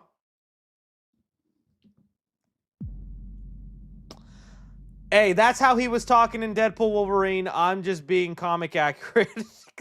He was saying lines like that, man. No, he cannot. It'd be cool to see him charge up Mjolnir, though, with his ability. All right. Pedro Pascal, Reed. Okay, again, we're going off the movie version, and the movie version of this Reed Richards isn't arrogant, isn't an a-hole. He's actually like the best kind of Reed Richards in terms of caring about his family, caring about the people around him. Nothing about the Fantastic Four in that version made me think that he wouldn't. But then again, he had that choice: save my baby, save the planet, and he chose the baby, which I think is the right choice. Especially having a kid, you know? But would Mjolnir be like, I'm the other planet, so no, you can't lift me. That's a tough one. That's a tough one. Someone's going to say no because he has a mustache. All right, and now we got to the interesting one. Doctor Doom. This was the other rumor I was hearing. So yes, there was a big rumor going around that it would be Loki. I was seeing a rumor, and maybe it's more of a fan theory, but this would be an awesome fan theory. I was hearing, what if, because the thing also does say versus Doctor Doom, yes, but people said, what if you saw Doctor Doom lift the hammer? And that would completely then change your perspective of Doom, because they kept saying that that's how Doom is going to be framed in this movie. He's going to be almost like Thanos, but to a way where you understand, where you don't see him as the bad guy, where Doom sees himself as the good guy. What he's doing is to save the multiverse, protect us and everything. If Doom could then lift the hammer, proving he's like a good guy, wouldn't that like totally shift our minds watching the movie going, wait, what? He can lift the hammer? He means he's not bad. Are we the bad guys here? I mean, because again, the rumor is that the reason the multiverse is collapsing and things are happening is because Steve Rogers decided to be selfish, get himself that Peggy Carter, have a baby, and live his life there. Although I really don't think he's selfish, and he totally deserved that ending. Some would say that is selfish and that ruined the multiverse. Steve would be the bad guy in that situation, and Doom lost a lot. I think a scene of him holding the hammer, showing that he's like in good intention and that would like really flip the minds of some of the characters. They'd go, wait, what the heck? What's going on? That would just be crazy. That would be crazy. All right, well, I'm going to cry tonight. In the comment section of this video, if you've made it this far, please let me know who you think I look like. That's what we're doing next week. Next week, tier list ranking people that you guys say I look like. And genuine. Don't throw out no Ryan Gosling, no Morgan Freeman, no Denzel Washington. Genuine people. Danny Ramirez is one of those. I have the comment. I'll find it somewhere. All right. And there we go. We'll see what happens. But you guys let me know. That was a fun thing to go through to see who would be who. 67-year-old, by the way. What the heck, man? I just got my. Why would you leave that comment now, Alan? The alien. Oh, good stuff. Good stuff. Let's move on to your super chatty. Well, actually, let's look at the Reddit for a second. Because I want to see, because the popcorn bucket video is up, guys. What it says? Epic quote from 3C Films. Well, guess what? I had with the gross. Well, that is an epic quote, all right. Cool detail in Stranger Things.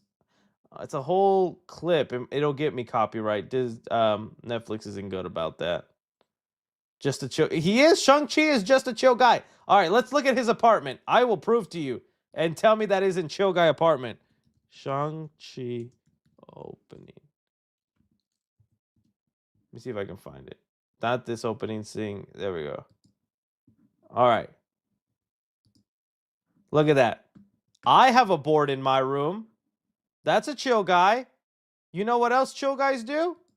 Look at this. Oh, he even lives in a garage. You know how chill you have to be to live in a garage, hang your clothes, do all this? Look at those push-ups. You know who else does push-ups? Me. Chill guy. Shang-Chi is a chill guy. You tell me that's not chill guy? He's got a little dining table there. protein powder. It's a chill guy. It's a chill guy. Oh, yes, I forgot to talk about that. Jackass 5 is happening. I can't wait. I'm not a big Jackass fan, but sometimes those movies are funny. You see, as a diehard live-action Hercules truther, Hercules begins the movie at 14. Well, he begins the movie as a baby, but then he's 14, and then it goes to like he's 19, 21. I don't think David Corn Swift fits that criteria anymore, as awesome as he'd be. Skibbity? Yeah, let's add the Kevin James photo.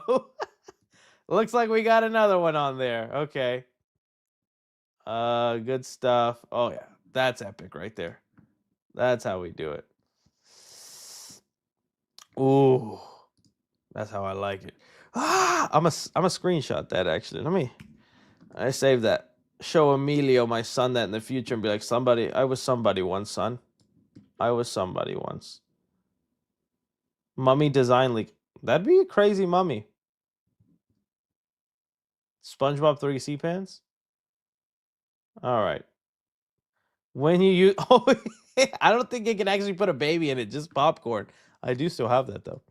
All right, let's move on to your super chatty questions. All right, listen to Bruno Mars' new song, "You Won't Be Sad." You know what? I saw your super chat before I went live, and so I actually did listen to it. I'm not even kidding. I listened to it. It was all right. It was all right. M. Night Shyamalan writes and directs a Lin-Manuel Miranda movie musical or an adult animated Powerpuff Girls Legacy sequel series.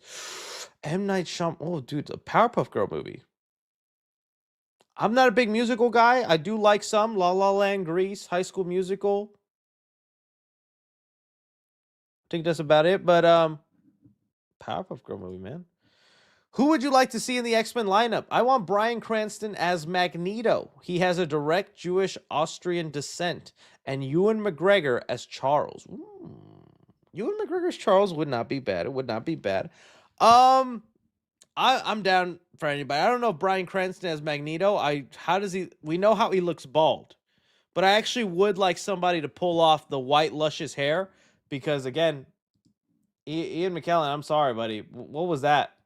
I hate to keep saying it, dude, but it's like knowing what he looks like in the animated series with that long hair and the way they had him looking in this trailer, I was like, come on now. Can Bryan Cranston grow some luscious locks? That's what I want to know. That's what I want figured out right now. What if Man of Tomorrow is about Clark and Lex and not Superman? I mean, isn't that already kind of going to be a thing? They are those characters, but I get what you mean, like more about Clark. I mean, I would like a little bit more Clark. We kind of didn't get that as much in the most recent Superman movie, but if there's a nice balance of it, I wouldn't mind. But it's definitely still going to be Lex and Superman. Rewatching MCU Phase 4, low-key, some shows slept on. Okay, like which ones? I would agree. I liked WandaVision. I think Falcon and Winter Soldier got a lot of hate at the time, or some hate at the time. I like Falcon and Winter Soldier. I liked Loki, of course. From there, I'm trying to think of like the other shows that actually like, ooh, this was fun. This was enjoyable. I liked Moonlight for like the first 2 episodes, then it just went downhill for me. I enjoyed aspects of She-Hulk. I think that was just overhated. It is not as good as I hoped it would be. It was definitely still a bit of a letdown, but She-Hulk is way overhated just because she twerks. Ooh. Come over here, Walters. Let's see it. Yes, promotion. Hawkeye was good. I liked Hawkeye. You're right. Hawkeye was good too. Hawkeye was slept on. I like parts of Miss Marvel. Someone said F She-Hulk. Okay. Well, can't have them all. Happy New Year, body. To many blessings and love. To many blessings and love. To many blessings and love. All right, Chris, here's the scene. Your son found your popcorn bucket collection in the attic, and now you must instruct him of a bygone era. Action. Dad, what? Look at it's the DeLorean from that movie. Son, no. This was from an epic time. Go to the microwave and make popcorn. I'm about to tell you of the era lost to all time. Dad, Mom really wanted us to get the Christmas decorations. Go start the microwave, son! Okay, I'll go tell Mom. I envision my son like Butters from South Park. I want him to be that cute and innocent without the bullying. Oh, geez, Dad. Okay. I always felt bad for Butters. But it is going to be funny telling him one day he's going to see all this stuff and he's going to be conscious and aware and be like, why do you have so many popcorn buckets, Dad? You don't even put popcorn in them. If you don't mind lore about finding out you were a dad. Oh, okay. I do have a video. I don't think I want to play that. My lady did record it. Okay, I'll try and do the best way. I know the moment my lady found out she was pregnant, though. So we play Fortnite. Well, we used to. We have not in a long time, ever since baby came. 2 weeks to be exact. But we would play Fortnite a lot with her cousins. And we'd have a Fortnite group. And it was just something we do just for fun, just to chat around, joke around. We weren't necessarily great, but we would. And I remember there was a moment where she had to go to the bathroom. And she took like a decently long time. And I was like, man, it's not heard of her to want to go pooey during Fortnite time. She should know to hold that in. But no, and she was gone for a while. And then when she finally was done, she has to walk by the room that I'm gaming in. And she had the hugest smile on her face. And I'll never forget that smile. Because I was like, what? It was so funny. What are you laughing at? And then 2 days later, I came down after a stream. It was after a stream. I come down to be like, all right, what do you want to do for dinner, babe? You want to order a pizza? Want to get some of this? Want to go do that? And there's just a present sitting on the island of our kitchen. And I'm like, what's this? And she's like, it's for you. And I was like, what do you mean for me? It's like, it's not my birthday. It's not our anniversary. Or it's like, is it our anniversary? It was like, what's the occasion? I'm like, I didn't hit it. She'll do it if I hit a milestone like on YouTube or TikTok. Like she got me a cake when I hit 1 million on TikTok. And I was like, I haven't hit any milestones. I didn't know. And then the minute I like move the wrapping paper and I look in, I could see pregnancy test and a little baby clothes. And we had been trying for months. Respectfully, I know, like, you have been trying? Oh, disgusting, Chris. There's children watching. We were trying for a while, and it was a lot of like false, and we were just starting to be like, damn, it's gonna take longer than we thought. Maybe we have to look for outside help in terms of going to the doctor and getting my stuff checked out and all these things. But it was just a happy moment. Happy moment. Sorry. I hope that story was good 3C lore. All right, did you forget Tangled casting announcement? No, we talked about it. I brought it up, homie. I brought it up, Ben. My dad will return in Avengers Doomsday. He's got the milk. Him lifting the milk is equivalent to lifting Mjolnir. He's worthy to be a dad now. He found it.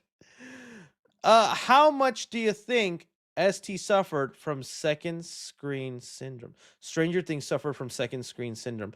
Is this like from people just watching the show on their phones, like where it's like it's playing, it's going, and they're just half listening and scrolling and doing that? Probably a lot, man. I like Stranger Things, and sometimes the fandom has been fun. Stranger Things is one of those fandoms where I was like, y'all cannot be this delusional. They're like, y'all saw the whole conformity gate thing that was happening last week.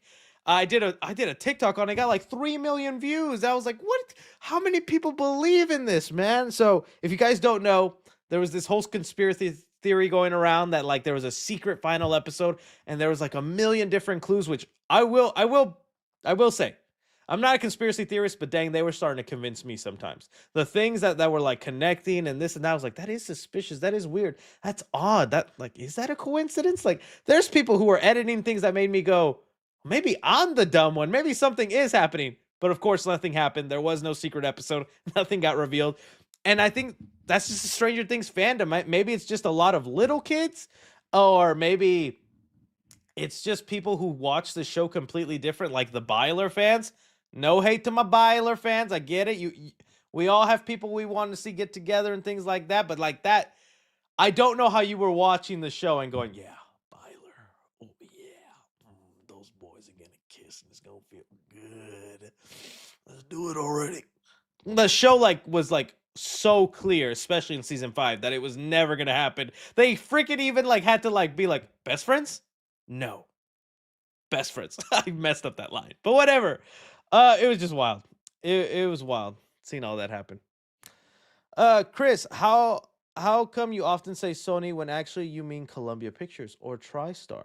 Just saying, as the studio's been around longer than Sony itself. Uh, it's just we know what we mean when I say Sony. But yeah, Columbia Pictures, TriStar, sure. I think in the end, I think the Sony logo starts to pop up now in front of the Spider-Man movies. I know Columbia logo does too, but Sony logo does as well. And everybody just knows Sony owns Spider-Man. It's just easier. If Doom is after people who cause incursions, then he'd be after Spidey, since he changed the futures of his villains in No Way Home. Also, if Steve is coming back from a time pre-No Way Home spell, he'd remember Peter. Is that how it works, though? Or does the spell ripple across time? You know what I mean? But maybe you're right. Maybe it does work that way, where because Steve is in the past, the spell doesn't affect him since the spell doesn't happen in the future. As far as it going after Spidey, I would be with you, but we basically know Tom Holland is not in Doomsday, and supposedly, again, I still don't know the difference. It's going to be Tobey Maguire, and I'm very happy about that. So I wonder how, maybe because Tobey was just part of the jumping around universes, that Doom just includes him. Who knows? Godzilla -0 has a release date. Godzilla Day, November 6th. Yeah, we talked about that top of the stream. Very happy we got a release date on that. Who do you want to return debut for Avengers Secret Wars? Also, what's your opinion on Hannibal Lecter as a horror character? I love Hannibal Lecter. I think, honestly, I would love another Hannibal Lecter movie.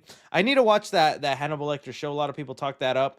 But I love the Hannibal Lecter movie, Silence of the Lambs, Red Dragon.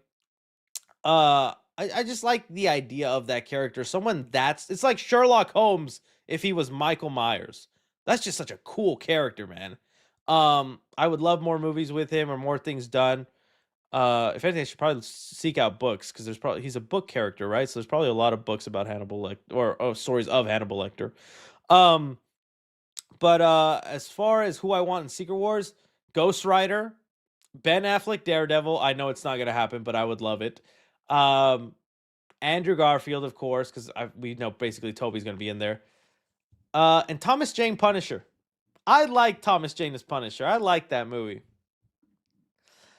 No Terrifier 4 on your most anticipated movie list because I don't know if it's coming out this year. Again, I'm not trying to be a Debbie Downer or worry anything, but the story was Terrifier was going to start filming last fall. That didn't happen.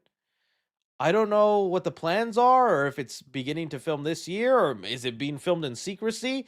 I was just trying to avoid putting a movie on my list that would then not be released and get pushed over because I was tired of that happening every other year on my most anticipated list. But so Terrifier hasn't started filming.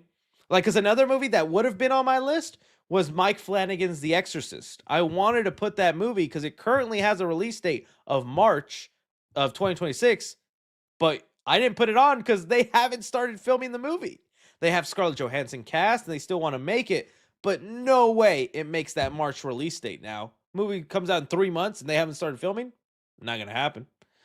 So yeah, and it's like people are saying in the chat, it's the lawsuit. I think the lawsuit with Terrifier, which you can go and read up on it. I think they're basically just waiting for that to get settled before they can move forward with the movie. What is your? That's just my speculation. I don't know, but I would assume. What is your favorite Sonic the Hedgehog theme song? Ooh.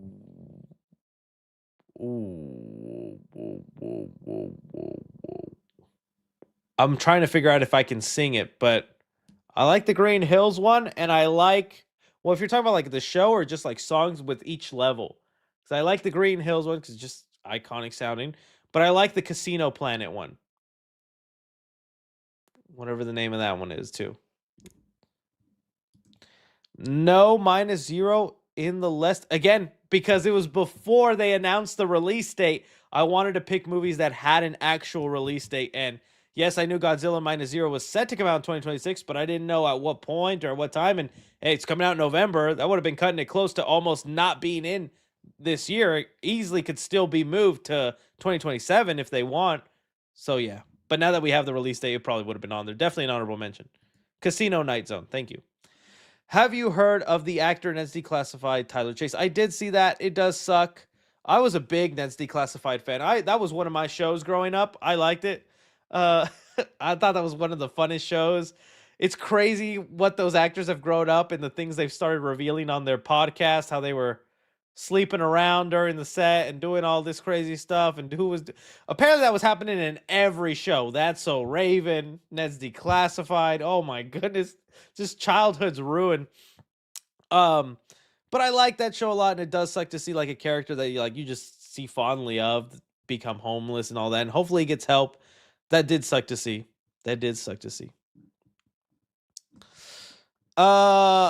Doing a challenge where I do a 31 on 31 for this month called Connections, where I start from one movie and connect to the next by writer actor. Oh, I like that. That's a cool thing. So you could do like what? So you could do like Avengers as your first movie, and then you could watch Chris Evans Gifted because he was Cap America, and then he was in that. And then that has McKenna Grayson Gifted because she's the little girl. So then you could do Five Nights at Freddy's 2 because she's in that. And Josh Hutcherson's in that. So then you could do what was it? Sathura, the space whatchamacallit, Jumanji movie. Kristen Kristen Stewart's in that. So then you could do Twilight. That's cool. Let's see here. I am back. Day 8 of asking Chris to make a short film. What movies are coming January and February that you want to see? Okay, this is good. I'm working on a video where I want to do my most exciting horror movies of 2026. But just doing January and February because I already have my most anticipated out, guys. Go check that out, please. Go support this right here. Go support the video. Go get it popping right there. Got it. Making the nice. Let's see here. What was it? January. So let's go 2026 movies. So Primate is definitely one of them. I have my review up for that. Go watch Primate. It's a lot of fun. Yes, it's a little ridiculous and has some annoying characters in it, but I think it's a fun, especially if you're a horror fan. The way that chimp rips some people apart is crazy. All right. All right, so we did Primate already. I'm wondering if I want to see Greenland 2. I think that's so funny that movie got a sequel. I like the first Greenland, but I don't know if I want to see a second one. All right. I'm trying to see. 28 years later, Bone Temple. Yes, I do want to see that. I was wondering if they were burying the movie in January because the marketing I don't think hasn't been all that, but all the early reviews for it have been really good, especially from people I trust and like I know my movie opinions line up with. They've been saying great things about it, so I was like, oh, okay, well then, yes, I want to see that. Killer Whale sounds interesting, but I don't know if I'm gonna want to see it. I think Melissa Barrera is also gonna have a Killer Whale movie, and I don't think it's this one. But even the trailer, I think, was getting was getting made fun of because I think they edited the blood in this trailer to be brown, just so it could be a green band trailer instead of a rated R trailer. So you have moments in here where a character gets bit by the killer whale, and it just looks like poo. Here we go.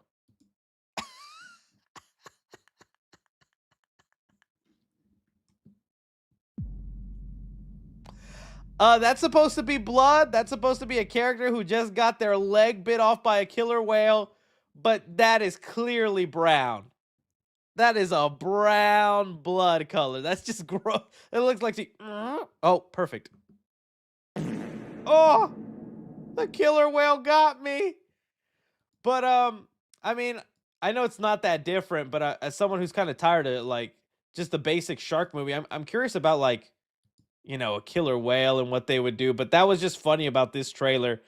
That's what happened. Just oh, the killer whales. They struck again.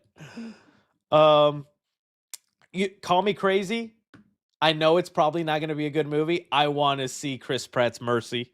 I like the premise of it. Is just in the future, there's no judge, there's no jury. It's just an AI, and you have to prove to ChatGPT that you didn't commit a crime. I don't know. It sounds kind of fun. It has Chris Pratt in it. I feel like that would be a perfect blow off streaming movie. Like sometimes just these like nothing streaming films. Like what was that one with what's her name? What was her name? Is it Vanessa Kirby? No, not Vanessa Kirby. She plays Kirby in the Scream franchise. Hayden Panettiere. Hayden Panettiere. Okay, so I knew this movie wasn't going to be good when I clicked on it, but I had nothing to do. I had just ordered pizza. I wanted to watch a movie, and she had a movie that was called what was it? I forget the name of it. It had the guy from Everybody Hates Chris too. Um, there we go. Amber Alert. It was just a movie about it was a girl who takes an Uber. She's in the Uber with Everybody Hates Chris, and they both get an Amber Alert, and they just notice the car that they're looking for is right next to them. So these two strangers decide, we're going to go save that kid? Okay, let's go save that kid. Movie wasn't great, but it was like one of those blow-off movies that has an interesting enough premise to like get you through eating your pizza late at night, right? I don't know. I actually kind of liked it. So Mercy has that same vibe. I know it's coming to theaters, but it's like that kind of vibe where it's like, just entertain me for a little bit. Let's see, how bad could this actually be? Return to Silent Hill. I know people want me to be looking forward to that. I just don't know much about the games or the thing about it. I'll probably still check it out just to give it a chance, but as someone who doesn't know much about Silent Hill, sorry. I know that might disappoint some of y'all. Duba sounded interesting, but no, it's like a found footage horror movie, but Untitled Home Invasion, The Wrecking Crew. I didn't get to see that trailer yet, but Jason Momoa and Dave Bautista, still got to watch that trailer. Iron Lung and Send Help. Yes, I want to see Send Help with Sam Raimi and Iron Lung. Support Markiplier. Hopefully I enjoy that. That's as far as we go for January. Now we're in February, right? Or did I already pass it? Yeah. Now we're in February. So February movies. Bro, I just want to be done with this series. I just want to be done with The Strangers. And it's so crazy because they just released maybe that should have been a topic. They just released a trailer for The Strangers Chapter 3. And I'm just like, the way Strangers Chapter 2 ended, I don't know how this is where the story is right now. Because as the strangers coming in, they're going to defeat this girl. And like Madeline Pesh's character is being brought into the gang. She's being strangified. She's like, you want to find out why we say Tamra? You got to join our cult. I hope it's good, man. This is supposed to be the big epic finale, and the last two movies, no. But I know I have to watch it. What's Twisted? I've never heard of Twisted. Let's see here. Goat. Is that the Sony movie? I do want to see Goat. I actually know one of the screenwriters of this. They're a fan of the channel, so I'm hoping that the movie's good for them. That seemed fun. I like the animation to it. Crime 101. This is a Chris Hemsworth movie. Oh, this seemed interesting. What was it? What's the plot here? Crime is scheduled. Where is it? Really, no plot. I remember this one sounding kind of interesting. I think that's about it. Hellfire. Psycho Killer looked cool. This one to me feels like it's gonna be what I wished Longlegs was. A cop chasing down a crazy serial killer, and he's a slasher. I don't know. The trailer seemed cool. I love that poster. I hope this one's good. To me, it looks like what I wanted Longlegs to be in terms of a cop chasing down a deranged serial killer. How to Make a Killing. I can only imagine. This is not a test. No. Scream 7. I mean, Scream fan, so I'm always going to want to see a Scream movie. I just hope they knock it out of the park. And yeah. And then Hoppers eventually. Okay, good stuff. That was a good long-winded question. All right. Have you or will you watch Fallout show? Highly recommend, even if you're not a fan. I agree. I saw the first season. I've never played a Fallout game, and I love season 1. I'm currently watching season 2. I think I've only watched the first episode of season 2. I'm still enjoying it, thinking it's good. How many episodes have been released now? Is there a second one? Because I definitely want to watch that tonight then. Yeah, I love the show. And I'm not even, you're right, I'm not a Fallout fan. Meaning I've just never played the games. But the show is really good. Do you think Hard Eyes 2 will happen? Probably not. I wouldn't mind it just because I like the premise of it. Let's see what Hard Eyes made Valentine box office wise, because that'll really show us. I think the movie was also made for like 33 million and all that. So it made, yeah. I think it was made on 10 million, made 33. Probably not enough for them to go, yeah, let's go with another one. But it's a nice one and done. We need another Mr. Bean movie. Which movie do you think is going to win Best Animated Movie of 2025? Ooh, narsh. I love the Mr. Bean movies. I used to even like the little Mr. Bean show where he would have his little adventures. Okay, let's see 2025 anime because I already forgot which one's gonna be the winner. All right, looking at this list, well, it's not looking like a great list, dog man. It's not Sneakers. It's not Bad Guys 2. It's not SpongeBob 2. K-pop. Does K-pop qualify? Did they get to release it? Because I know there's a qualification. I don't know if they did that or not. They might have done it now. K-pop Demon Hunters would probably be one of my top choice. Nizon 2. I still need to see that one as well. But there's not like a clear winner this year, in my opinion. Just because I don't know if K-pop did the because if it just released on streaming, I know it had a theatrical run, but I don't know if that still let it be qualified for the Oscars because that was like after the movie had been released. Someone said, "Of course it qualifies." Well, I just mean the Oscars have a rule, like the movie has to be released for 2 weeks in New York and L.A. during its release period, and I think K-pop did that a couple months after it was released on streaming. Does that still qualify for the Oscars? That's what I mean. But if it does, then yeah, K-pop is the clear winner because I don't see any other movie here that would do it. I don't even know if like would they count. I don't, have they ever nominated an animated an anime movie like I've seen some people say Demon Slayer, Chainsaw Man. That'd be wild if they do that. But yeah. Hey Chris, congrats on becoming a dad. It's crazy seeing your progression all the way when I first found you in 2019. But my question is, what adult animated comedy would you want to get a movie? And what adult animated? Oh, okay, I see what you mean. Like Family Guy, Simpsons, Bob's Burgers, Rick and Morty, things like that. Well, Family Guy. I'd love Family Guy to get a movie. The humor isn't what it used to be. I like popped on a couple recent Family Guy episodes. And I was like, doesn't feel as funny as I remember. But it's still some of that older stuff was really funny. I'd like, especially if Seth MacFarlane has a hand in the writing and stuff, just like he did with like the Naked Gun. Then yeah, Family Guy would be mine. South Park too. South Park is still pretty funny to me with South Park, and I don't mean this in like a way of like, oh, they're making fun of what I believe in because that's not it at all. But to me, South Park gets a little too into modern day that it becomes I'm like sometimes I watch things to escape it.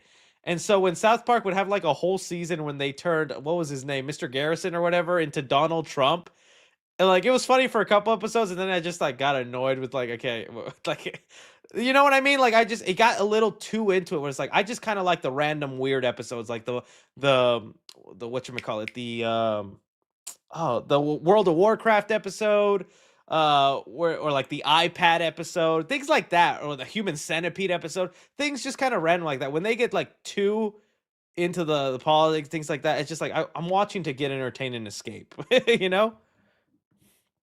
But yeah. Which Batman and Spider-Man movie will you have Emilio watch first? Have the same experience as you, Toby Spider-Man first. Hopefully he likes them. See, this is a great question, and I really am also wondering how I'm gonna go about it. Way too early, because my kid can barely keep his eyes open for more than like 5 minutes at a time, because he's only 2 weeks old.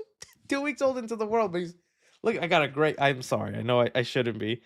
I got a great picture of him smiling the other day. I just had to show it off a little bit. I was like, oh, that's my boy. That's my boy right there. Look at him. Look at him all happy.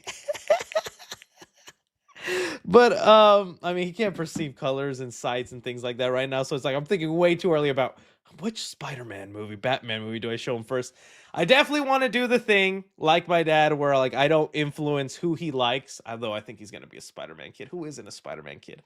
But I'm just gonna show him to. I think I'm just honestly gonna wait to see what he likes. I think I'm gonna start with animated shows So like I want to show him like the 90s animated show, like Spectacular Spider-Man. Part of me would like to show him Batman the animated series, but I don't know if it like if you could get a modern day kid to sit down and watch it because it's slower paced. It's not mature in the sense like it's very adult, but it's just like it feels like a more mature story as opposed to other things going on. I'd probably have to start him on something like Batman Brave and the Bold, something like that. But yeah. Uh, Thoughts on the YouTube channel SML? Do you think do you like their mini movies? Also, 1 mil before the end of the year. I wish. The thing that would catapult me probably to get to 1 mil before the end of the year is if I go crazy on shorts. I've noticed YouTube shorts like just happen to get a lot, but you guys tell me if I post a mini. What I'm worried about is if I post a short version of a video I already did a long form version on, then you guys wouldn't watch the long form video. You know what? That's what I'm fearful of, but maybe it's just a different audience. Maybe the people who watch the short form don't click on the long form, but the ones watch long form don't really watch the shorts. So I still haven't figured out what I want to do with YouTube shorts because I just don't want to upload my TikToks on shorts because a lot of my TikToks are just shorter versions of the stories I cover on YouTube in long form, I'm trying to think. But it's like I would like to hit that milli already. It would be nice. And YouTube Shorts would be the best way to get there. I don't know. I saw a video of how anime movies are starting to beat Hollywood with all the flops we've gotten on big budget movies that lost movies, but anime movies are winning. Do you think it will trend and continue? It's an interesting one. I see what you mean, like, because like Demon Slayer did really well. I think it did like 80-70 million that weekend it came out. Dragon Ball always does good when it comes out. My Hero Academia, this Chainsaw Man, the movies do decent, and I think it's something to keep an eye on. But I think Hollywood is more going to pay attention to. Can we get the rights to that? Can we do live action Demon Slayer? Can we do live action My Hero? I think that's maybe what we'd see happen, but yeah, it would be cool if that'd be a trend, but I don't know, it still feels like a niche thing. How much longer can they milk Batman and Spider-Man? Honestly, till the money just stops, man. And so far it has not shown them the money will stop. Last Spider-Man movie in theaters, 2 billion. Admittedly, the last Batman movie 700 milli, but that is still a lot of money compared to what other comic book movies make today. Batman Part 2 has a real chance to be a billy, at least I hope so. But it's just until they can't no more, until they stop, to the end of time, till they're 90. Hey 3C, I've been watching you since 7th grade now. I'm a junior in high school. I need you to keep making videos until you're 90. That's the plan, yo. As long as you guys support me and watch me, I will be here. Can you put I could add the get out sound effect on your soundboard. What's the name of the soundboard you use? It's just a stream deck. It's a Elgato stream deck. It's just one of these, and then you could just rig it to have sound effects pop through it. That's just what I use, and it has the little, I can add little emote pictures and stuff like that. But that's what I use. There's a ton of stuff though. All right. What would you want to see in absolute Batman show? I would just want it to be as visceral and as brutal as the actual comic. Definitely would want a really unique art style. Something like, well, that's not really that unique. I like the art style of like Primal for absolute Batman, but maybe we need to go even more.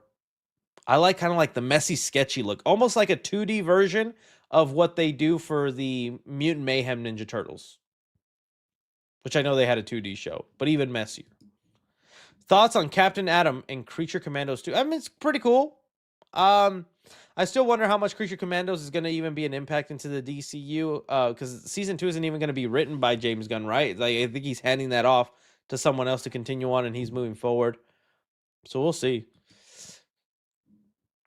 I think the Sonic Universe movie should be a 2-part film because I have a huge feeling the villain is going to be, thank you for that, Mephiles. I also think it's time for the movies to get more serious. Yeah, I agree. And I think Sonic 3 did showcase that. There was a bit of seriousness in there, and I think it was all better for it. I loved all the arcs that went on. I'm very curious what they do with part 4, and, making it a two-parter would be cool. I saw a story that Sonic 4 would be one of the first Sonic movies to be released in IMAX. That's awesome. Really shows you maybe they're going to go big with it. So, yeah. So, about that Soulmate movie, it was supposed to come out today. Ooh. Dang. I do wonder what happened. I guess they're trying to shop it around. So that movie just did not come out at all. That's wild. Hi, 3C. I love your content. Well, I love you watching, Ozzy. Thank you for being here. I want to know your thoughts on this debate. Would you rather bring Miles Morales into the MCU by killing off Tom Holland's Spider-Man, like in the comics? Or have Peter around his mentor Miles? Peter around his mentor Miles. I used to hate the idea of bringing Miles into live action because I was so like, oh, it's got to be comic accurate. So that means they got to kill Tom Holland. They got to kill Peter Parker. I don't want them to do that. And now I like that we're moving away from like Peter Parker doesn't have to die for Miles to be introduced. I like the route, and it feels like they are taking somewhat inspiration from that. I like the route of the PlayStation games where Miles comes in and Peter mentors him, works with him, and it allows Peter to take a bit of a break to focus on being a dad, getting married, having a bit of a career, cutting him some slack with all the years of Spider-Man. I know maybe that doesn't sound like a Spider-Man thing to do because, great power comes great responsibility, but I kind of like that idea, and I'm curious where the story evolves in the third PlayStation Spider-Man game whenever we get to that point.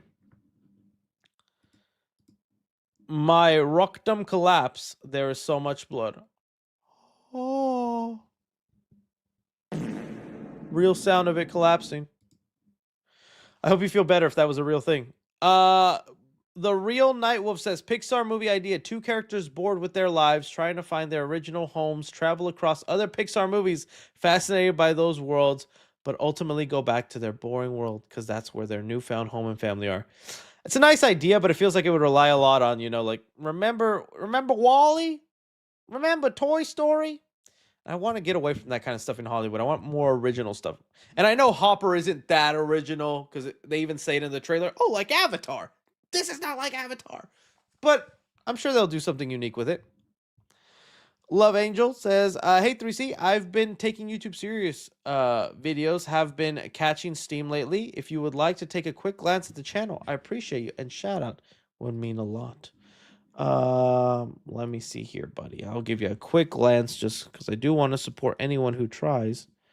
Of Angel TV. Did it pop off? Oh, there we go. Oh, nice, but oh yeah, you got some Marvel Rival videos. Those are doing well. Hey, keep at it, yo. That's nice, man. I won't be able to stop and watch them, but hey, keep at it. That's good to see. I know that means a lot when you see like your first 1,000 views, 2,000 views, 4,000 views. Dude, you must have been going crazy on that. Those were wild times. I remember that because I was a 200 view a time, 300 view max. Then when I got my first 1K view, I was like, I don't care if Tangled is good. I'm going to wait until Disney Plus. Live action Lilo and Stitch ruined it for me. Same with Moana. Yeah, I don't know how Moana will be, but we'll see. We'll see. I also feel like after the event, Sonic movies because I believe Sonic will say goodbye at Tom and Maddie in the last one, and they'll soft reboot animated. That'd be a great idea, Caleb. I like that idea, and that's what I thought maybe would happen at one point, because we got to explore all the other planets and all the other characters, and maybe to save money, instead of going live action, they turn animated, and they do that, like you said, soft reboot it. That'd be a great idea. They say goodbye to Tom and Maddie, and then Tails, Knuckles, all them go off and start exploring, make those animated movies. That'd be fun. Hey, John Camped, how you doing, bro? Thought on physical media that everybody wants to bring back this year. I'm a little confused by that. Thoughts on physical media that I want to be brought back this year. Well, I know I went crazy with the Nightmare on Elm Street 4K set. I think there's a 4K of the Leprechaun movies coming, so I'm excited for that. I already got my Scream Factory Chucky 4Ks. What other physical medias would I want? The Back to the Future has got endless recoveries. Let's see here. Pull address. Let's see here. What he means, what movies want to be released in home video? I mean, a lot of streaming ones. The Badlands 4K is expensive. Ooh. Bring back Girls Gone Wild. Oh, yeah, Scream 4. Scream 4 on 4K still has not happened. I got all my Scream DVDs in Steelbook, but that one has not. You think Mark Ruffalo can play Hugo Strange? Oh yeah, Mark Ruffalo's a really great actor. If he wanted to, he probably could do it. I could see it. Wouldn't be my first choice, but I could see him doing it. Who will be the MCU Trinity post Secret Wars? Ooh, I think Black Panther. Thinking Tom Holland's Spider-Man will somehow there, but maybe they don't want to rely on him because he's a Sony property. But a Black Panther for sure. I'm gonna go whoever their main X-Men is, so like a Cyclops, hopefully, whoever they introduce there. I know this is like a weird trinity. But Thor. Yeah, I don't think Chris Hemsworth wants to give up that role. That's my weird trinity right there. Give me your lunch money. Wait, oh no. I preferred ScarJo as Phantasm. That would have been crazy, but long shot to think they were adapting that. G-Kids picked up rights to new Shaun the Sheep film. Ooh, that'd be nice. I'd like to see more Shaun the Sheep. Sorry I missed most of last week's stream, but I wanted to say congratulations on being a papa. Well, I still appreciate you watching. As long as you guys watch, whether live or afterwards, I appreciate you. You should add the Saw. Oh, yes, I would. That's a good one. I have to be careful. That one gets copyrighted, but I like that one. I only have the X-Files one right now. You got to do the faces with the soundboard. It helps, okay? The audience demands it. Hey, Chris, would you ever consider doing videos where you round up some mini reviews of less mainstream movies or on-stream movies you have watched lately? Yeah. Maybe that's why I need to do the shorts format at least. Yeah, definitely. That could be an idea, buddy. That could be. We can't hear the soundboard. Oh, please tell me you guys have been hearing the soundboard this whole time. If y'all telling me that I've been doing sounds and nobody can hear them this whole time, don't do that to me. Oh, we can. Okay, good. Yes, we can hear it. Would Mr. Negative be a good side or main villain for a Spider-Man movie? Because the PS4 game, he felt like a main villain in it and a good one. Yeah, honestly, I think Mr. Negative could have been great for this new Spider-Man movie, and I'm surprised they didn't go that route with how easily the storyline could have lined up. But hey, maybe they'll save him for the next one. What's your favorite TV show that ended too soon? I did like Freaks and Geeks, even though I didn't watch it when it was out. But Freaks and Geeks, one day I decided to give it a watch, and I would have loved to have seen that show, especially with the cast they had. Freaks and Geeks I thought was pretty good. I'm trying to think of like other shows. I'm weird in the sense that like I'll usually catch a show after it's finished or it's had a long run, and that's what makes me interested, because it's like, oh, okay, there's 7 seasons of that. It's something I can watch for the next 2 months or something, as I need to watch something when I eat or when I do stuff, right? So very rarely am I watching a show as it's live that gets canceled. Let me hear what some of you guys said. Someone said, Jennifer said, Chris, can I go to bed? Yes, you can go to bed, Jennifer. I still appreciate you being here. Someone said Supernatural ended too soon. Boy, Supernatural went on pretty long. I don't know about that, but yeah, that I guess to me, that's what I find myself more happening is I'll watch shows that I fall out of love with. So like, here, let me name a couple. Yellow Jackets. I thought Yellow Jackets was going to be my thing. I love the premise. I love the idea. First season was pretty good. Second season just went downhill for me, and I had to jump off ship. I jumped off ship to Yellow Jackets. I couldn't do it. What was another one that I was like watching? I just jumped up. I know I should probably get back with it. It ends with not it ends with us. What is it? Us? What was the show called? Us show? Well, This Is Us. There we go. This Is Us. It got too sappy. It got too interconnected, too many plot twists towards the end. I need to finish it because I was like on the last 2 seasons, but it got to a point where they were just making some crazy retcons. um, but yeah, that was one that I never went back and finished.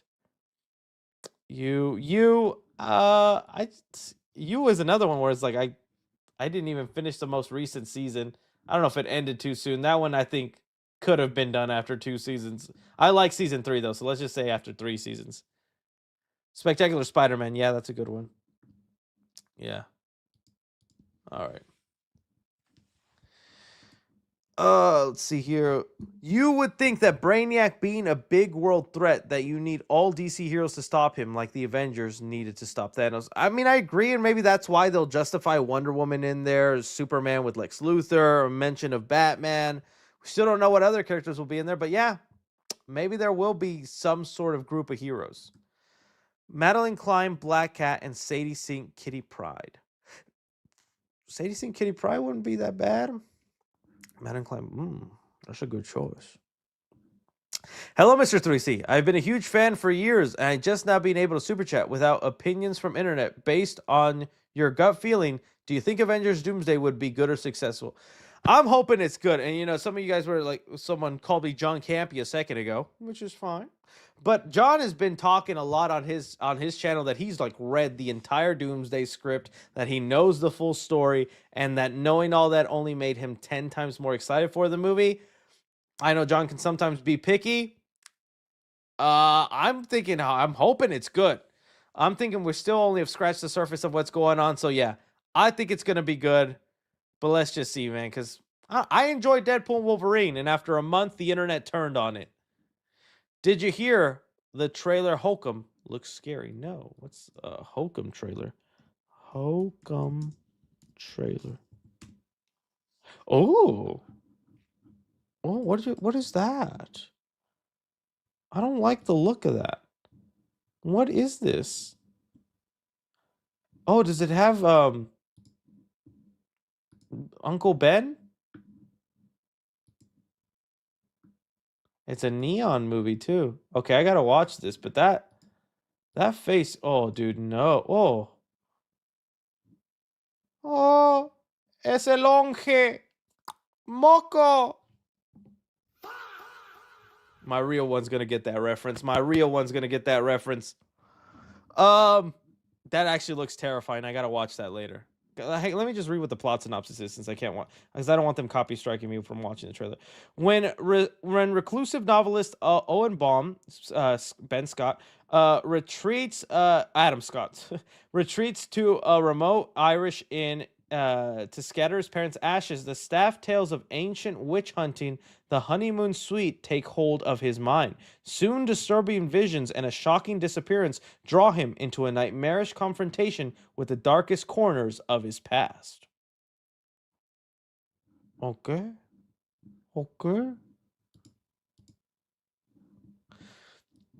Good stuff. Travis Scott could be in Brand New Day. Oh, I gotta add a Travis Scott sound effect. That'd be wild. Why though?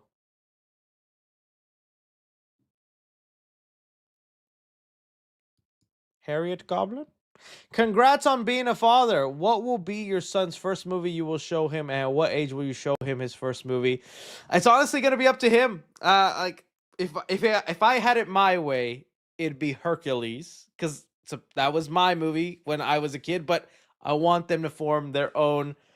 You know what I would like to do? There isn't really video stores, but there is something called Movie Trading Company around me in Dallas, where it's kind of like a Blockbuster or a Family Video.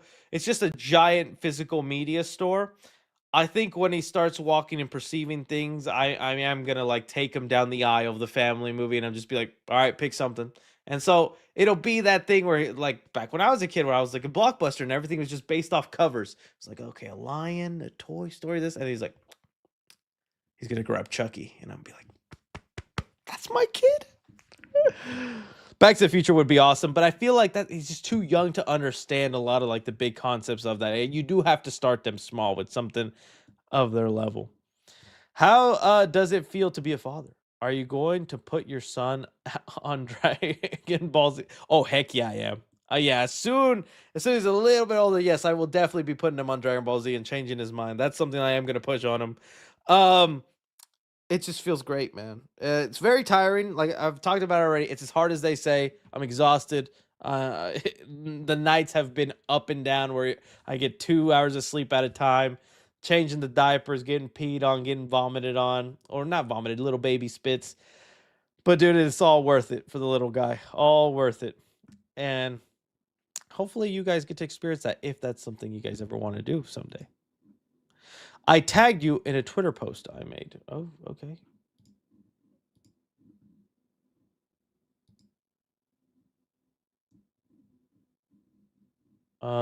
Maybe it's in the other Twitter account. I'm not seeing it here. Sorry. I have a different Twitter account for when we stream. I'm not seeing it here, my friend. I'll look for it after stream. Beta Ray Bill will pick up Mjolnir. Man, I can't believe he is in. He is new. I still can't believe they never used Beta Ray Bill in the Thor movies.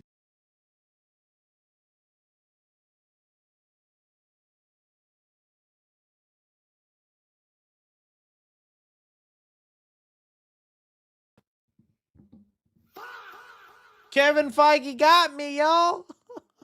I hit the back button. Hadn't done that in a while. It's been a long time since I've accidentally done that. All right. They got him. All right, let me see here. Where were we? Where were we? I have to go back to where I was. Okay. But no, yeah, like 4 Thor movies in, and we never did Beta Ray Bill. I'm like, oh, come on. That would have been cool. What would be your vision for a Child's Play reboot? Also, who would win the fight, Steve Rogers, Captain America, or Scott Summers, Cyclops? I don't have like an idea like I did like for Halloween. I do just know I don't think we do the Andy Barkley story anymore. Not to say you can't have Andy in like a sequel or something like that somewhere down the line, but I think you just do a different version of a kid getting a doll and the spirit of a serial killer goes in them. Maybe we do a little bit more fleshing out of the serial killer, better fleshing out of the voodoo aspect side of it, but I mean, you keep it vicious, you keep it nasty. Keep the jokes to not a minimum, but just keep it not as comedic as he eventually got. Steve Rogers in Captain America with Cyclops. That's a hard one. We talked about this before. I think we did that yesterday. We did that last stream because there was something like that. I said immovable force meets an unstoppable object, and that's Captain America with his shield, and then Cyclops with his optic beam. I'm gonna say Cyclops. Just want to say that starting today, I'm officially a registered nurse. Awesome. Don't be scared to ask for medical attention. Oh, that's good. Don't be scared, y'all. Y'all heard it here. That's good. I know that must took a lot of hard work, many years. That's awesome. I know I have a friend or two who's finally made into the nurse field, and they did a lot of school. Okay. Since you have a kid now, are you going to keep the sub? Yeah, I mean, I'm still gonna keep it as long as it doesn't get too weird and wild in there. I like checking up on there, and sometimes you guys are just posting random movie news and y'all are talking. I think it's just kind of know that my fans interacting with other fans and things like that. Sometimes when things get weird, you have to step in there. But yeah, I like the Reddit when it's y'all discussing stuff. Hey Chris, congrats on the baby. I've been watching you since I was 13, and now I'm a VFX artist in college. What would you like me to sneak in a future Spider-Man movie, dude? Me yelling red lights, just someone. If there's a character on their phone, like on the bus at a cafe or something, sneak a YouTube video of mine, man. Just put my face in there going. I'd like to see that. If you're good visual artist too, message me, man. I'd like something created on the channel. Hey, Papa Chris, question. Would you rank these movies by excitement? Doomsday, Batman 2, Man of Tomorrow, Brand New Day, and Beyond the Spider-Verse. All right, in terms of excitement, starting at the bottom. Dude, this is hard because all these movies look like bangers. But I guess right now, just Man of Tomorrow. Still really excited for that movie, and I can't wait to see what goes down in it. But I think I just want a little bit more information and clarity into it all. But really excited. Just these other movies I'm more excited for. Then I think I'd go Doomsday, With everything going on, I just want that.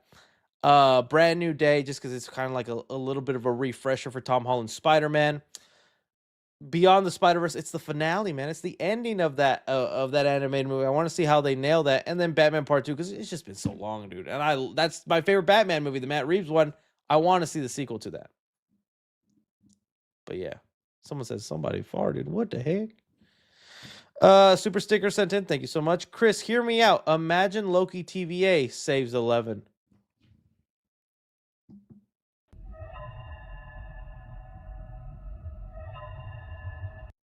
Don't know why that sound effect applies, but it did. That'd be a crazy ending. What are your thoughts about the Odyssey trailer? Loved it. I did talk about it on a side flick. I thought it was awesome. Gave me goosebumps. And when I finally saw the Cyclops peeking from the cave, and I was like, oh, Christopher Nolan's going there. He's going there. Very excited for that movie. Somebody got in trouble in class today because you saying the naked gun joke and the teacher heard it. Which one? Oh. I'm sorry. From the popcorn bucket ranking? Nice beaver. Any news on the Bendy movie? No, man. I wish I did. I know you're looking forward to it, but no, nothing crazy yet. I'm telling you, it'll probably just be until they start filming or if they wrap filming. That one's gonna be a silent one until like a poster or a trailer comes out. Alan, which says, such a talented, underrated actress. If sees the amount of projects she's in, you will be impressed as I am. It's really a crime she's underused. Oh, I don't know. Her name doesn't stand out to me. It better be someone real, buddy. Oh, she does look from. Oh, she is the mom in Ted. She's very hilarious in that. Okay, I see what you mean. She is underrated. She's very funny. I think she's hilarious in Ted. I agree. I agree. Underrated actress. Hey Chris, when you were talking about showing Emilio all the Spider-Man films last week, all I could think about was you telling him you're Shamik Moore running when you show him the Spider-Man. Oh man, he's gonna look at me and go, "It took 3 years of life for me to lose respect for you, Dad. 3 years of life. Pop in the next Spider-Verse movie, please." Hi Chris, I love all your videos. Keep it up. Thank you so much. Yo, Chris, IDK, if you said this already, but who's your dream DCU Batman fan cast, and who would you want to see as Bruce Wayne? I've said it, Jake Gyllenhaal. I think Jake Gyllenhaal can pull off both the campy, the serious. He'd be a great Bruce Wayne. Now, I don't think it's going to be that at all. I think a lot like what James Gunn has been doing. He's probably going to go with someone unknown, someone up and coming. It's probably not going to be someone we think it is. But I'm excited. Most anticipated video game movie and horror movie. Oh, anticipated video game. It's probably the Halloween game, but I'm really looking forward to that Hellraiser game. I don't know how I'm ever going to be able to play that on stream or with you guys because it's supposed to be pretty graphic. But if I can find a way, I'll find a way. But the Hellraiser and the Halloween game and the horror movie, as far as what's coming up, like I said, the Mike Flanagan Exorcist movie, because it's like, I do want to see what he would do with that. Or talked about Scream 7. What else is coming up? Is there anything? Ooga Booga did sound interesting. Like I said, I saw the trailer for that, and Ooga Booga did sound interesting. Or no, is it something else? I'm thinking about Dooga Dooga. What is that one? It's the found footage one. It's like Dooba Dooba. Dooba? Yeah, Dooba. I thought you said Ooga Boo. Dooba Dooba. This one looked creepy. It's just like a found footage movie, but like with home videos. It looked a little creepy. But it could be the next, what was that one that was like just so unwatchable? Where it was just like the corners of people's houses. I forget the name of that one. I can't wait for the MCU to reset. I can't believe the roster right now. Need Captain America, Iron Man, Black Panther back. Need Hulk to be a savage. Need Jeremy Allen White Wolverine. Jeremy Allen White is Wolverine now. Let me see. What is that? Is that the Willy Wonka looking guy? It is him. Him as Wolverine.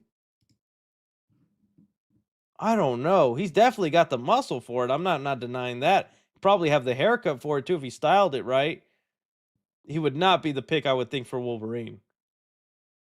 But I'm not gonna die. He's a good actor. I liked him in Shameless. Uh, why do you think Sony doesn't want to make Spider-Man 4 and TASM 3? Does it involve Sony deal with Disney? I hope they eventually will do that. No, they literally, it's brand confusion. They just don't want to hype up. They just think that's happened. That's in the past. We got Tom Holland. He's our focus. He's that. They fear by propping up Toby or Andrew again, it'll make audiences not care for Tom Holland's movies, which I don't think that would happen at all. But that's their fear, just brand confusion. Bro really kept the secret that he hasn't watched Tangled from us for 10 years. You think you know a guy. I know. I'm sorry. I think there's other movies in there that like y'all don't know I haven't watched and make you go, get out. Get out. I'm unsubscribing. Are you going to go through 2026 movies on stream? Probably, honestly. I was going to, but then I realized, well, that's kind of what I'm going to do in my predicting my hits and flops of 2026. So I don't want to go over them twice because that would be boring for you guys. So really the 2026 movies, at least the big ones, will be in the hits and flops video. What is your anticipated TV show in 2026? Mine's is Blade Runner 2099, Spider Noir, Daredevil Born Again Season 2, Euphoria Season 3, Lanterns. Oh, I forgot. MITM sequel. You're going to have to help me out with that one. I don't know that one. But most anticipated TV show, Lanterns for sure. Spider-Man Noir, yes. I'm curious about the Blade Runner show. I didn't know much about that. What other shows are coming out? The Big Bang Theory spinoff? Let me see here. X-Men 97 Season 2. That's a good one. What else we got coming? This is all we got? What the heck? The Boys Season 5. Yes. The Boys Season 5. Yes. But to me, I think it's oh, Invincible. Does Invincible come out here? Oh, the Malcolm in the Middle. Thank you, guys. Malcolm in the Middle. Ted Season 2 up there. Ted was so funny. I cannot believe how much I ended up liking Ted. Someone said Beast Games. I keep getting emails to watch that. I'm not even kidding. I've gotten like 5 emails going, here's Mr. Beast Game Season 2 screener. Beast Game Season 2 screener, Chris. Until Mr. Beast invites me, I'm not watching it. What do you do X-Men movie reviews or a tier list of a live action Marvel comics based movies since that? Well, I kind of did the X-Men movie reviews. I just have one part left to do. I actually am seriously considering though going to the early 2000 movies like Daredevil, The Punisher, Blade, all those because it feels like Doomsday is gonna like somehow tie into all that stuff, and it's like good to get out of that. But yeah, so it says here we go again. Well. I know it'll happen. It'll happen eventually. I'm so sorry, guys. Hey, Chris, what do you think will happen in season 2 of Zombies? If you have watched it, me personally, I think Spider-Man is going to become Khonshu's vessel. That'd be a crazy thing to do. Hey, Spider-Man, get in this Khonshu vessel. I wouldn't mind seeing that. Great popcorn bucket video. If it reaches 100 plus or more buckets, tier list is fine. It's difficult to have that many buckets. Wifey might kill you for that. Yeah, dude, there's just not enough space. There's no way I could buy 100 different buckets of the year. Thank you guys who watched the popcorn bucket ranking.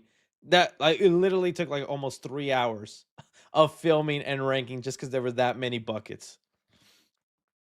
What are your thoughts on Jumanji 4 and 3? 2 and the 3 before. Okay, you're right about the people not buying popcorn buckets too much. The theater I work uses buckets no one buys for cleaning supplies, chemicals. Ooh, imagine trying to sell those afterwards.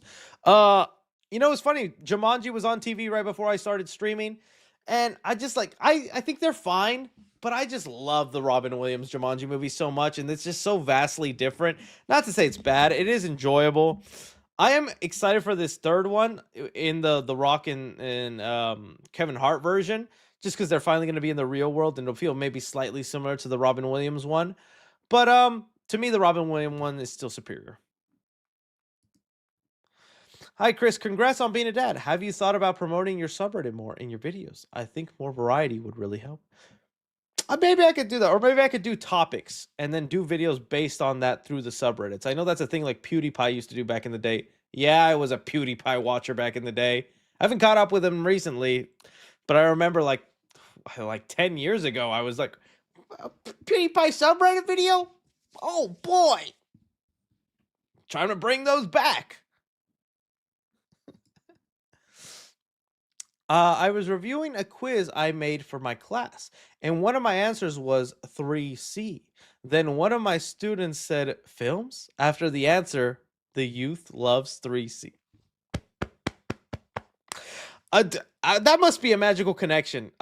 Family members have told me this has happened. Even other mutuals uh, have told me their kids watch me. And I just think that is probably pretty funny and annoying that their kid is watching their coworker online or things like that. But I've had it too where family members like, "Oh, my coworker watches you. I caught him watching it at the break room," and I was like, "What?" Let's see here. Someone just said, "What's your most anticipated movie of the year?" Hey, that YouTube video is up right now, buddy. Go check it out. Spoilers, spoilers for number 1, but go check out the other 9. Let's see here. Are you gonna check out Return to Silent Hill? Yes, I am. Now, since it's called Return to Silent Hill, do I have to watch the first one, or is this kind of like a restarter? And what should I know about Silent Hill before going in? Do I have to be silent? Do you remember the first movie you saw in theaters, and what do you hope for your son's first experience? But like I said, my dad said it was Hercules. My dad said the first movie I saw and was in theaters was Hercules. Um, Other than that, he told me the other movies he took me to was Batman Forever and Batman and Robin. I just can't wait. The thing that like makes me kind of emotional in such a stupid way. I don't care what movie he decides to want to be his first. Um, but the thing I can't wait to see him in is these. Have you guys seen these? I cannot wait. I'm gonna cry right now. I cannot wait till he's the little guy sitting in the chair and he's just so little and that little thing is just covering his whole lap and he's just got his popcorn, his fruit snack, and his oh fuck. Oh man. Sorry guys. I can't wait to do that. That's gonna be so exciting. Dude, being a dad is so annoying. You cry at everything. It so sucks. Oh, sorry. Here we go. Opinions on Disney Plus Power Rangers. Somebody make a goon joke, man. Somebody do something. All right. Opinions on Disney Plus Power Rangers reboot. Like I said, I'm curious about it, especially if it's like meant to be like a big reboot in terms of like for the public, like it's supposed to be a big budget kind of thing. But if it's like all the other Power Ranger shows that have been going on lately, I'm trying so hard just to move on. Like Megazord Senpai, this and that. The Patrol, there was a Patrol Delta. That's crazy. If it's just another one of those like shows meant for the fans, it's like, okay, well, the fans can continue watching it. But if it's something like it's supposed to be kind of big budget and more general audience, I'll definitely check it out. I was just never that big of a Power Ranger guy growing up. Someone said Goon Rangers. How are Power Rangers? Thank you guys. Y'all are good. Y'all are good at distracting me. All right. Are you into The Walking Dead at all? Comics, shows, or games? It seems right up your alley. Yes, I was a big Walking Dead guy.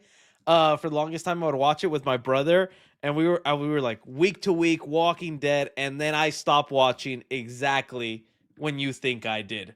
The episode where what's his name? The guy with the bat, I forget, Negan, when he comes in, has them all lined up and is about to take out a certain character. After that character was taken out, I lost interest in the show. I don't know why. And that's like a crucial point where like a lot of people say, and then people who continued on go, yeah, it did suck for like 2 seasons, but after that, it got even better. You got to get back on it. It was worth it to stay on it. But that's when I stopped watching. when when the character of Glenn. Um, I did think about going into the comics, but oh man, there are just so many comics, like so many issues of that. I did play a little bit of the Telltale game. That story was interesting, I remember. But yeah, I loved basically The Walking Dead up until that moment with Glenn. I was like, oh, I'm kind of done. And then just hearing like what would happen after I stopped watching, like what happened to Carl, what happens to Rick. Rick disappears from the show for a bit and all this. I'm just like, and like it's even funny popping on AMC nowadays, and they have like promos for Daryl in London. And I'm like, what are you doing in London, Daryl? Pretty funny. Just got out of watching Primate. We'll watch your review after the live.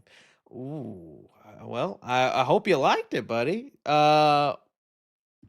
You could tell me what you thought of it now. I'd like to hear your thoughts. I thought it was an enjoyable time. I'm trying to think of what other rabies animal I would like to see, because they've done dog. I don't think it was rabies. Was it rabies? It was rabies. They've done a chimp. What's the next rabies-induced animal that would actually make a fun time? Don't say something too similar like a gorilla or a orangutan. Primate already covered the chimp market. What's next? A cat? Elephant? Alligator? Lion? I don't know. Maybe mountain lion. A chicken? Chicken rabies? Eggs and bacon. I don't know. What would it be his catchphrase? A kangaroo. There we go. Kangaroo. There's probably already a killer kangaroo movie, right? Let me look that up. There's probably a killer kangaroo movie. There's something. Rippy. Rippy trailer. What the heck? Let's see it. When did this come out? 2024. I missed Rippy. Oh, bro's just aura farming. You guys remember that one kangaroo movie? It was like one of the most mismarketed movies of all time because they thought the kangaroo talked throughout the movie, but it was just a regular. It was called Kangaroo Jack. Well, cool. We already got the kangaroo killer movie. All right. What shows would you consider showing to your son once he gets a bit older that aren't comic booky or superhero related, like Avatar, early SpongeBob? Love from Argentina, by the way. I do think about that, like, because like I said, I think kids today, they don't have the thing where I would go to school and I was in elementary school. I'd come home from school and I'd be like, did you watch that Ed and Eddie episode? Did you watch that SpongeBob episode? Did you watch the new Dexter's Laboratory? Did you, and that's like a communal thing because like kids would have cable or kids would, do all that. Nowadays, it's like, did you watch the new Mr. Beast video? He really got Kevin Hart, huh? Yeah, Dad said Kevin Hart's like some sort of comedian or whatever. I don't know, but he was funny in that video, guys. I think that's what they're like. They just like, did you see the new SML video? He stuck a pencil up his nose.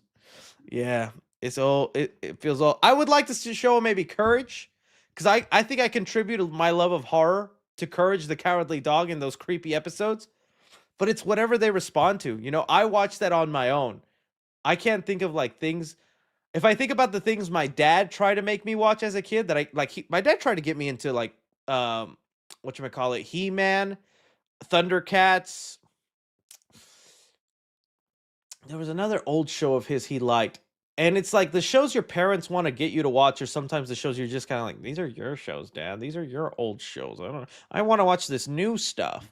So it might work against me if I'm like, Courage, this pink dog, he knows ball. I gotta show him Looney Tunes though. Did you hear about Blade? Yes, we did talk about it earlier. If you missed it, it will be a clip on the Clippity Clips channel. Honest opinion, Chris, do you think the petition for Legends of Aang will convince Paramount to change their minds? They should at least give it a day-and-date release, theaters, and I think that would be nice, or at least like a one-day release in theaters, like a Fathom Events type of thing. But sadly, I don't think so. We rarely. I know we've had the things where sometimes fans petitions actually make changes, but nowadays it is so rare. And honestly, this is the first I'm hearing about this fan petition, so I don't even know if it's big enough now that it's going to make waves to make it a Paramount. But yeah. Seeing the new 28 years later, also congrats on fatherhood. Yeah, like I said, I was kind of iffy on it because it felt like they were burying it in January, but early reviews seem to make it sound like it's really good. We just got in some love. Thank you so much. Procrastinator says Ben. I still think Mr. Negative is in Brand New Day. If it's not him and it's not Punisher, then whose Red Skull with his horns is on the tank? Is it maybe the symbol for the hand? It would be nice if it's Mr. Negative. Maybe he's like the mystery benefactor and he's revealed at the end for the next movie. Any predictions for Oscars? Read the editor. Hey, Reed. Well, definitely Marty Supreme, one battle after another, and Sinners for best. I don't know who wins it though. My pick would be Sinners, but I do it like if one battle after another wins, I'm not gonna be like, okay, I understand. Marty Supreme wins, I understand. I'm trying to think of like other shoo-ins. And F1 maybe, yeah, I could see F1. Frankenstein would be cool. Fire and Ash will definitely get nomination for like effects. Smurfs Oscar sweep. Good night, Drew. Indeed, good night, Drew. Chances of Thomas Jane's Punisher in Secret Wars probably 10%, but I hope he shows up. You just have to make it make sense, right? You can't just be Deadpool going Thomas Jane Punisher, Nicolas Cage Ghost Rider. Talk about cameo fest. Do you know if they will make an Avatar 4? I don't know. James Cameron kept saying in interviews that it needs to make enough money. I don't know what that number is, if the number needs to be 2 billion, because I think reports were saying right now that Avatar 3 probably won't hit 2 billion. Avatar 3, 2 billion. It says Avatar 3 has passed 1 billion globally, but faces an uphill battle to reach 2 billion mark set by its predecessor, with analysts expecting it to fall short despite strong international performance and potential for sustained runs. Though it's already a massive hit and the third film franchise to cross 1 billion, it is showing slight downward slope. So I don't know. Again, James Cameron was talking about being able. I think we probably will, but I don't know if we'll get 5. He might just find a way to make 4 the last movie and wrap up everything he was thinking about doing. But we'll see. Or maybe he'll make us wait 10 years and have that build up again like we did for Avatar 2. Crazy how we still don't have that Daredevil Season 2 trailer as the show is only 2 months away.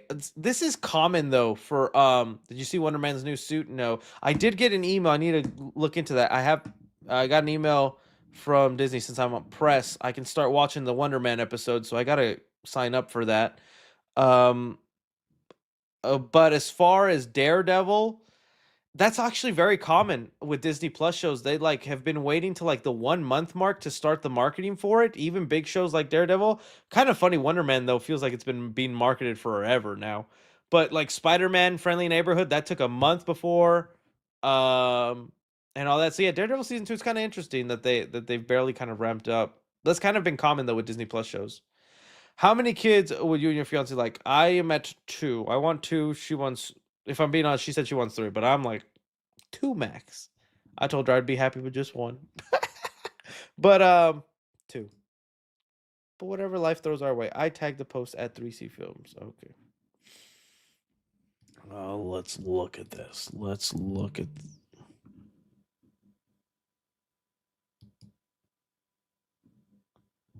Mentions, maybe.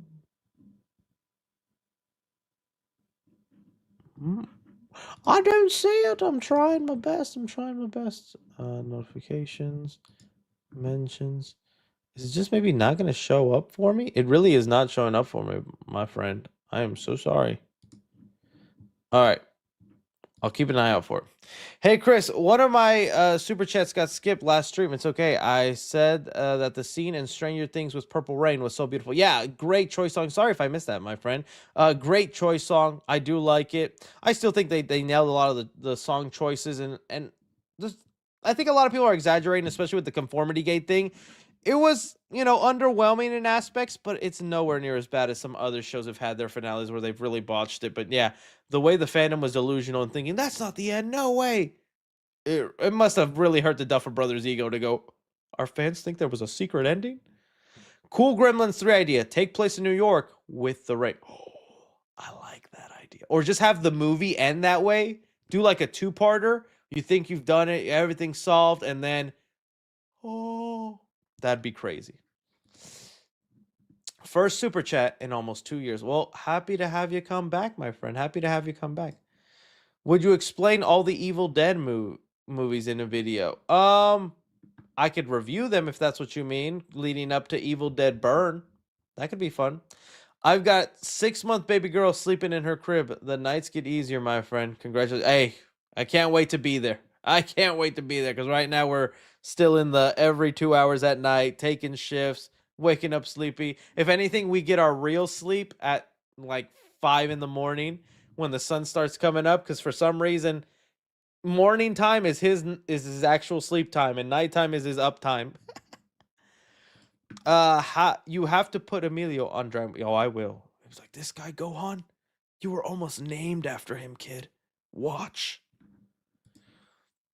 It's adapting the same game, which is a standalone. Oh, okay, cool. Good to know. So it's a standalone story for Silent Hill. Hey, Chris, I appreciate the content. I absolutely love your movie reviews and movie news content. It's my primary source of info. Keep it up, King. Appreciate you. Appreciate you. What are your 10 most embarrassing quotes? Oh, I mean, again, I would just direct you towards the Out of Context 3C. I was watching a little bit of it because thank you to the guy who would make these. He recently came out and said this would be, oh, I got to put Out of Context 3C. This would be his last one. But the fact that he made up to 6 of these was just awesome. I found them very entertaining, and I had a blast with them. I guess we could listen to a little bit of these if you guys could even hear. And then that way, here, we'll just do some of my 10 most embarrassing moments on stream. Let's just go to a random part of the video.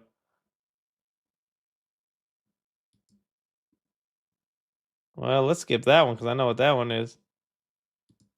Okay, let's see. The whole class. 6, 7.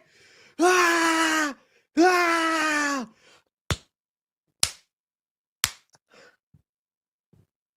First casualty in a school, thanks to a couple of numbers. But first, Danny with the news. I'm looking for children. The photo where it shows the backroom thing, like the little clapper. I'm not talking about your auntie either. Just a little clapper. Anna Belusi is going to be all over your screen, so fair warning.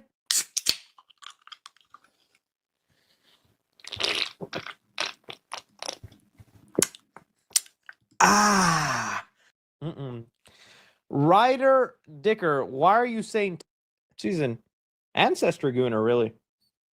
Her goon now has Social Security. Just nutting it up. Okay. Her goon now has Social Security.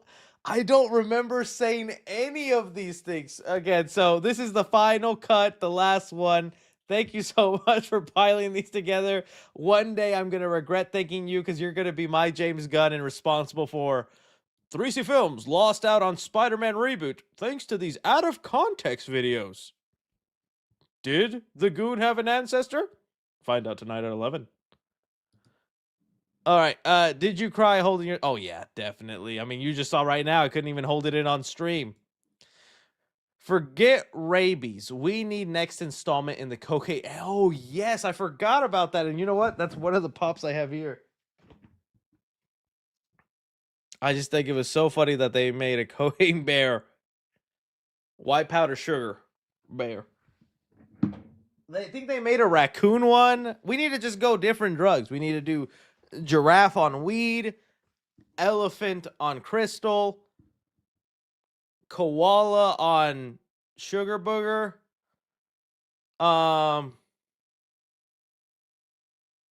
monkey on Molly. At least those have double M's. We'll figure it out. Crack shark? Now that'd be wild. Meth lemur? Heroin lion. Good one, guys. The Walking Dead is my favorite show ever. Love you. I enjoyed it for a long time. I was so into it, and it was so bingeable too.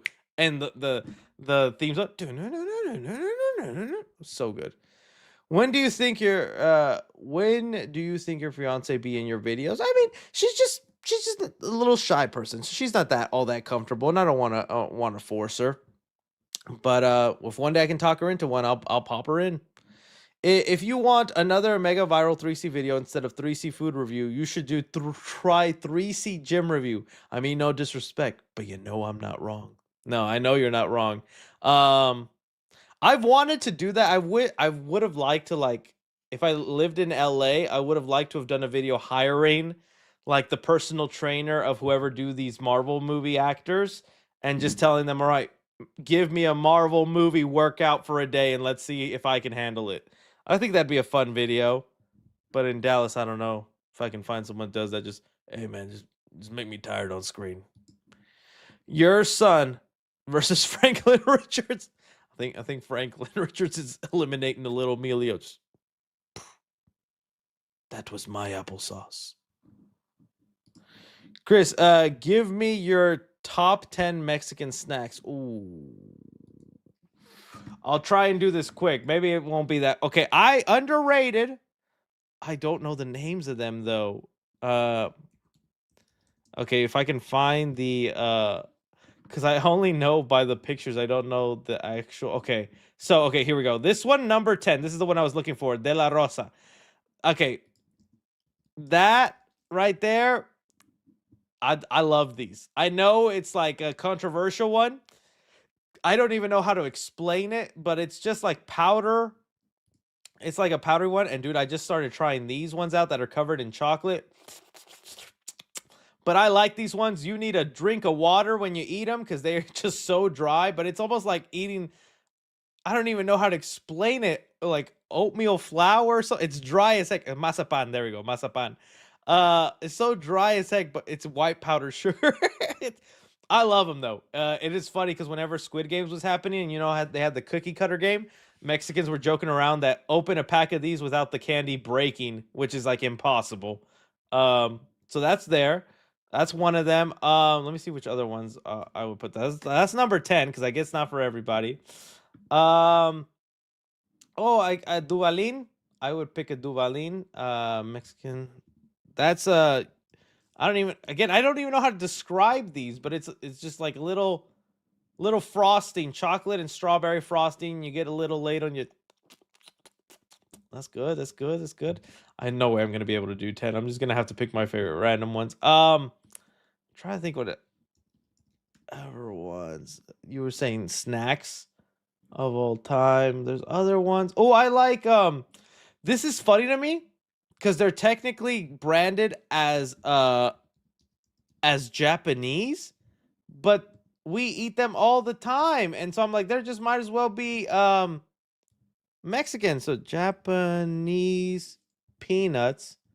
These. Okay, so I don't know what it is. These are Japanese style peanuts, but every Mexican eats them.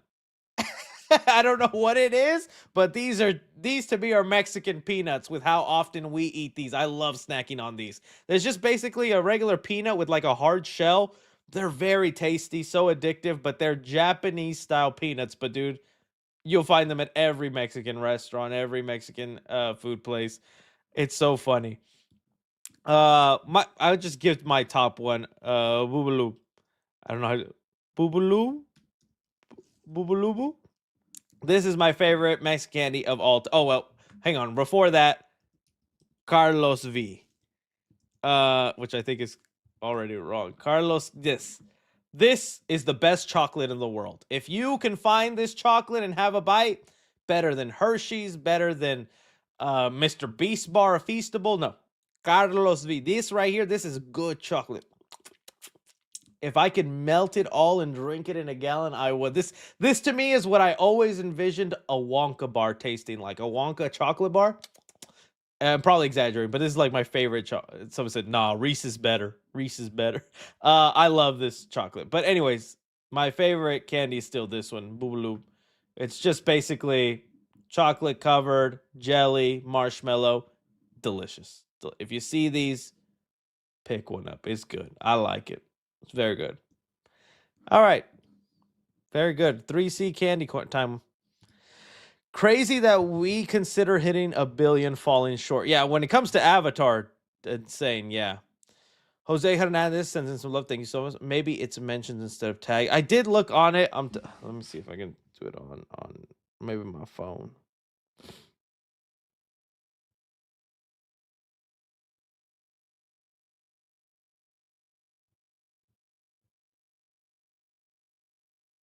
Oh man, I don't know what it is. Put it on the red or something.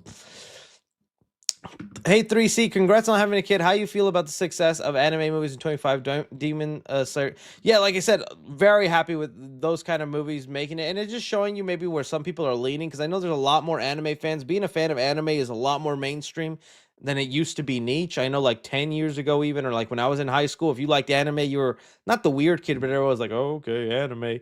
Now it's like just so much more common, and it's just peak storytelling sometimes there, you know? Do you always wear glasses? If so, would you get LASIK? No, I told you this started happening just like a year ago. I started my eyes would get so strained, and I thought it was because I'm always editing and I'm working and all that. And then it wasn't until I had to renew my driver's license because I was turning 30, and they did the eye test and I failed. And I was like, I'm old. And they said, we can't renew you until you get glasses because you can't drive without glasses. And I was like, no. So I went to whatchamacallit, eye doctor, and they told me it's so weird because they said, no, technically your vision is fine. You have astigmatism. And I've always heard of the phrase stigmatism from TV. It was like, my stigmatism, blah, blah, blah, but I didn't know what it was. It just means my eye is now shaped differently as I get older. And so with my eye shape being differently, light travels in one way and comes out. So it's more not that I don't, it feels like I'm coping. It's like coping saying I'm not blind. Basically what it means is it just, I perceive things a little blurry. It's just unk. Everybody just spamming unk. Thanks guys. Thanks. All this to say is I don't technically need them, but if you don't want me being like this, to read your super chats or getting like right up to the screen, I just put them on for live streams. But everyday life, I don't wear them. I just wear them for the live streams and when I'm editing. I do have a pair at night for when I drive because yeah, I guess I do need them legally. Something about keeping the streets safe. But other than that, no. If I'm just no, I don't know if I'd get LASIK. My lady's gotten LASIK, but man, TikTok and Final Destination have scared me. There's people who get LASIK. Again, I don't want to scare anybody, but there's people who get LASIK and the surgery doesn't go well and they kill themselves from the pain. That's scary. Ah, that's terrifying to me, man. I feel like that would be me. I'd be the person that happens to. Someone said I got LASIK, bro. Yeah, it's same. Bro, you're blind, bro. Thanks. I did it already. Okay, well, you guys are convincing me, but dude, it's those couple stories. Look it up. Look it up about the. I probably want to do context if I'm being honest. That way I don't just look like a. Because I don't want you guys also to get used to me with glasses. Because then I'll become that person that's like, you look better with your glasses on. I have a friend like that. He's probably watching now. Yeah, dude, you look better with your glasses on. Don't come around me with contacts, because.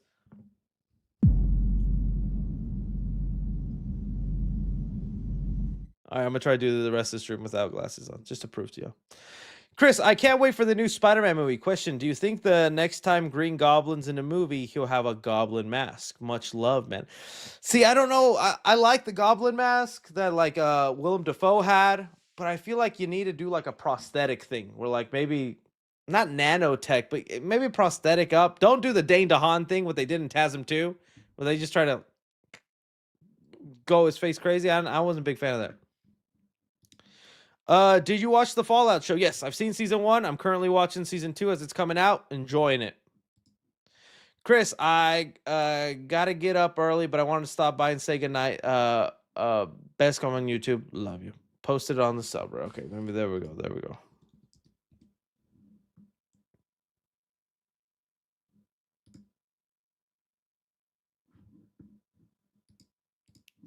Here we go. It says, here's my pitch for a Rhino Marvel Spider-Man solo movie. Oh my. Okay. Well, I don't know if I want. Well, okay. Rated R. Suit would take inspiration from 24's design. Possibly have Vin Diesel play the character with a Russian accent. Vin Diesel would be crazy. Okay. I'll leave this here on the screen for you guys, but just to not take up too much. I do appreciate it. I'll read the backstory part. They are experimenting on with super soldier serum. Alexei is given the call name Rhino. He is then forced to fight for the US military and attack his own people. I've always liked the Spectacular Spider-Man story where it's just like, yes, he was a guy experimented on, but then he's stuck in the suit. I think that also happens in the comics too. That's like the first iteration where it's like a polymer that like fuses to his skin. Now he can't get out. He's hot. He's angry. He's bothered. I've always liked that, but that's not a bad one. I feel like I'm the only person who has Clayface as their most anticipated comic book of 2026. We have seen Spidey and Avengers countless times already. Clayface seems that, you have a great point, nerdy mastermind. You're so right. That is a good reason and probably should be. I guess the only reason for me is I'm just tired of the solo villain movies with like Spider-Man and what they've done with the Joker and things like that. I'm just kind of like, I've gotten fed up with it. I think the only one that's ever really worked for me is like the Penguin, but that's a show. So it's like I'm just tired of that. But Clayface, you're right, does have the most potential. It is rated R. Pretty body horror story. Mike Flanagan wrote it, and you made good points. We see Spider-Man, Avengers all the time, but I am a sucker for those. Thanks for Spotify. No ads compared to YouTube. Oh, nice. That's good to hear. I think Bucky dies in Doomsday. I doubt he is doing Batman Secret Wars. See, I heard about that. It's some people speculate, but apparently they're filming Doomsday, Secret Wars, and the Batman Part 2 in the same like area, like in London where they built those sound stages and all that. So people were saying, although it might seem that way, it's not that hard for him to go to one soundstage to another to film his parts. They could make it work, but you're right. It does make it look like if he's moving over to the Batman DC universe, what happens to Winter Soldier? Is he dying? 3C lore on playing video games with your dad. My first one was Crash Bandicoot. Again, okay, I have a...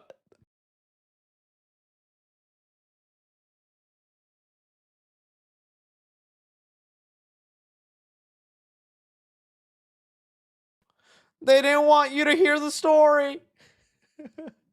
All right, this is the last 3C piece of lore that you'll get for today. This was a real thing that happened. Okay, so Crash Bandicoot was the first game. You got to know, my dad had me pretty young, and, we couldn't afford a lot of stuff. We had a crummy little apartment, but he was able to afford a PlayStation, and I was only like 5. I guess I had to have been like 5 or 6. I wasn't smart enough to like play the games and all that, but I would watch him play a lot. Okay, now this was also in the time where if you wanted to save your game, if you wanted to continue what you were doing, you had to buy a memory card. This was a thing back in the day, kids. The game didn't automatically save and the memory card wasn't built into the game system. Back in the PlayStation 1 days, you had to buy a separate memory card. My dad wasn't aware of this. He didn't know this.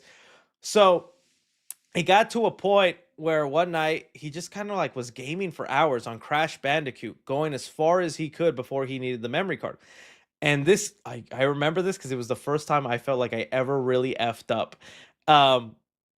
He's playing. He's like on a level. He's gotten so far where he's like maybe 3-4 hours. I'm watching the whole time into it, enjoying it. I'm rocking back and forth. The PlayStation is behind me. And I eventually rock to where I fall. And the back of my head hits the power button on the PlayStation. And I'll never forget the like heart-sinking feeling. My dad looking at me, and that must have been like one of those dad moments where it's like, I love him, I love him, I love him. Oh, dude, and I just remember going, oh, terrified and knowing we were playing for hours, no save game, going as far as we could, and I just.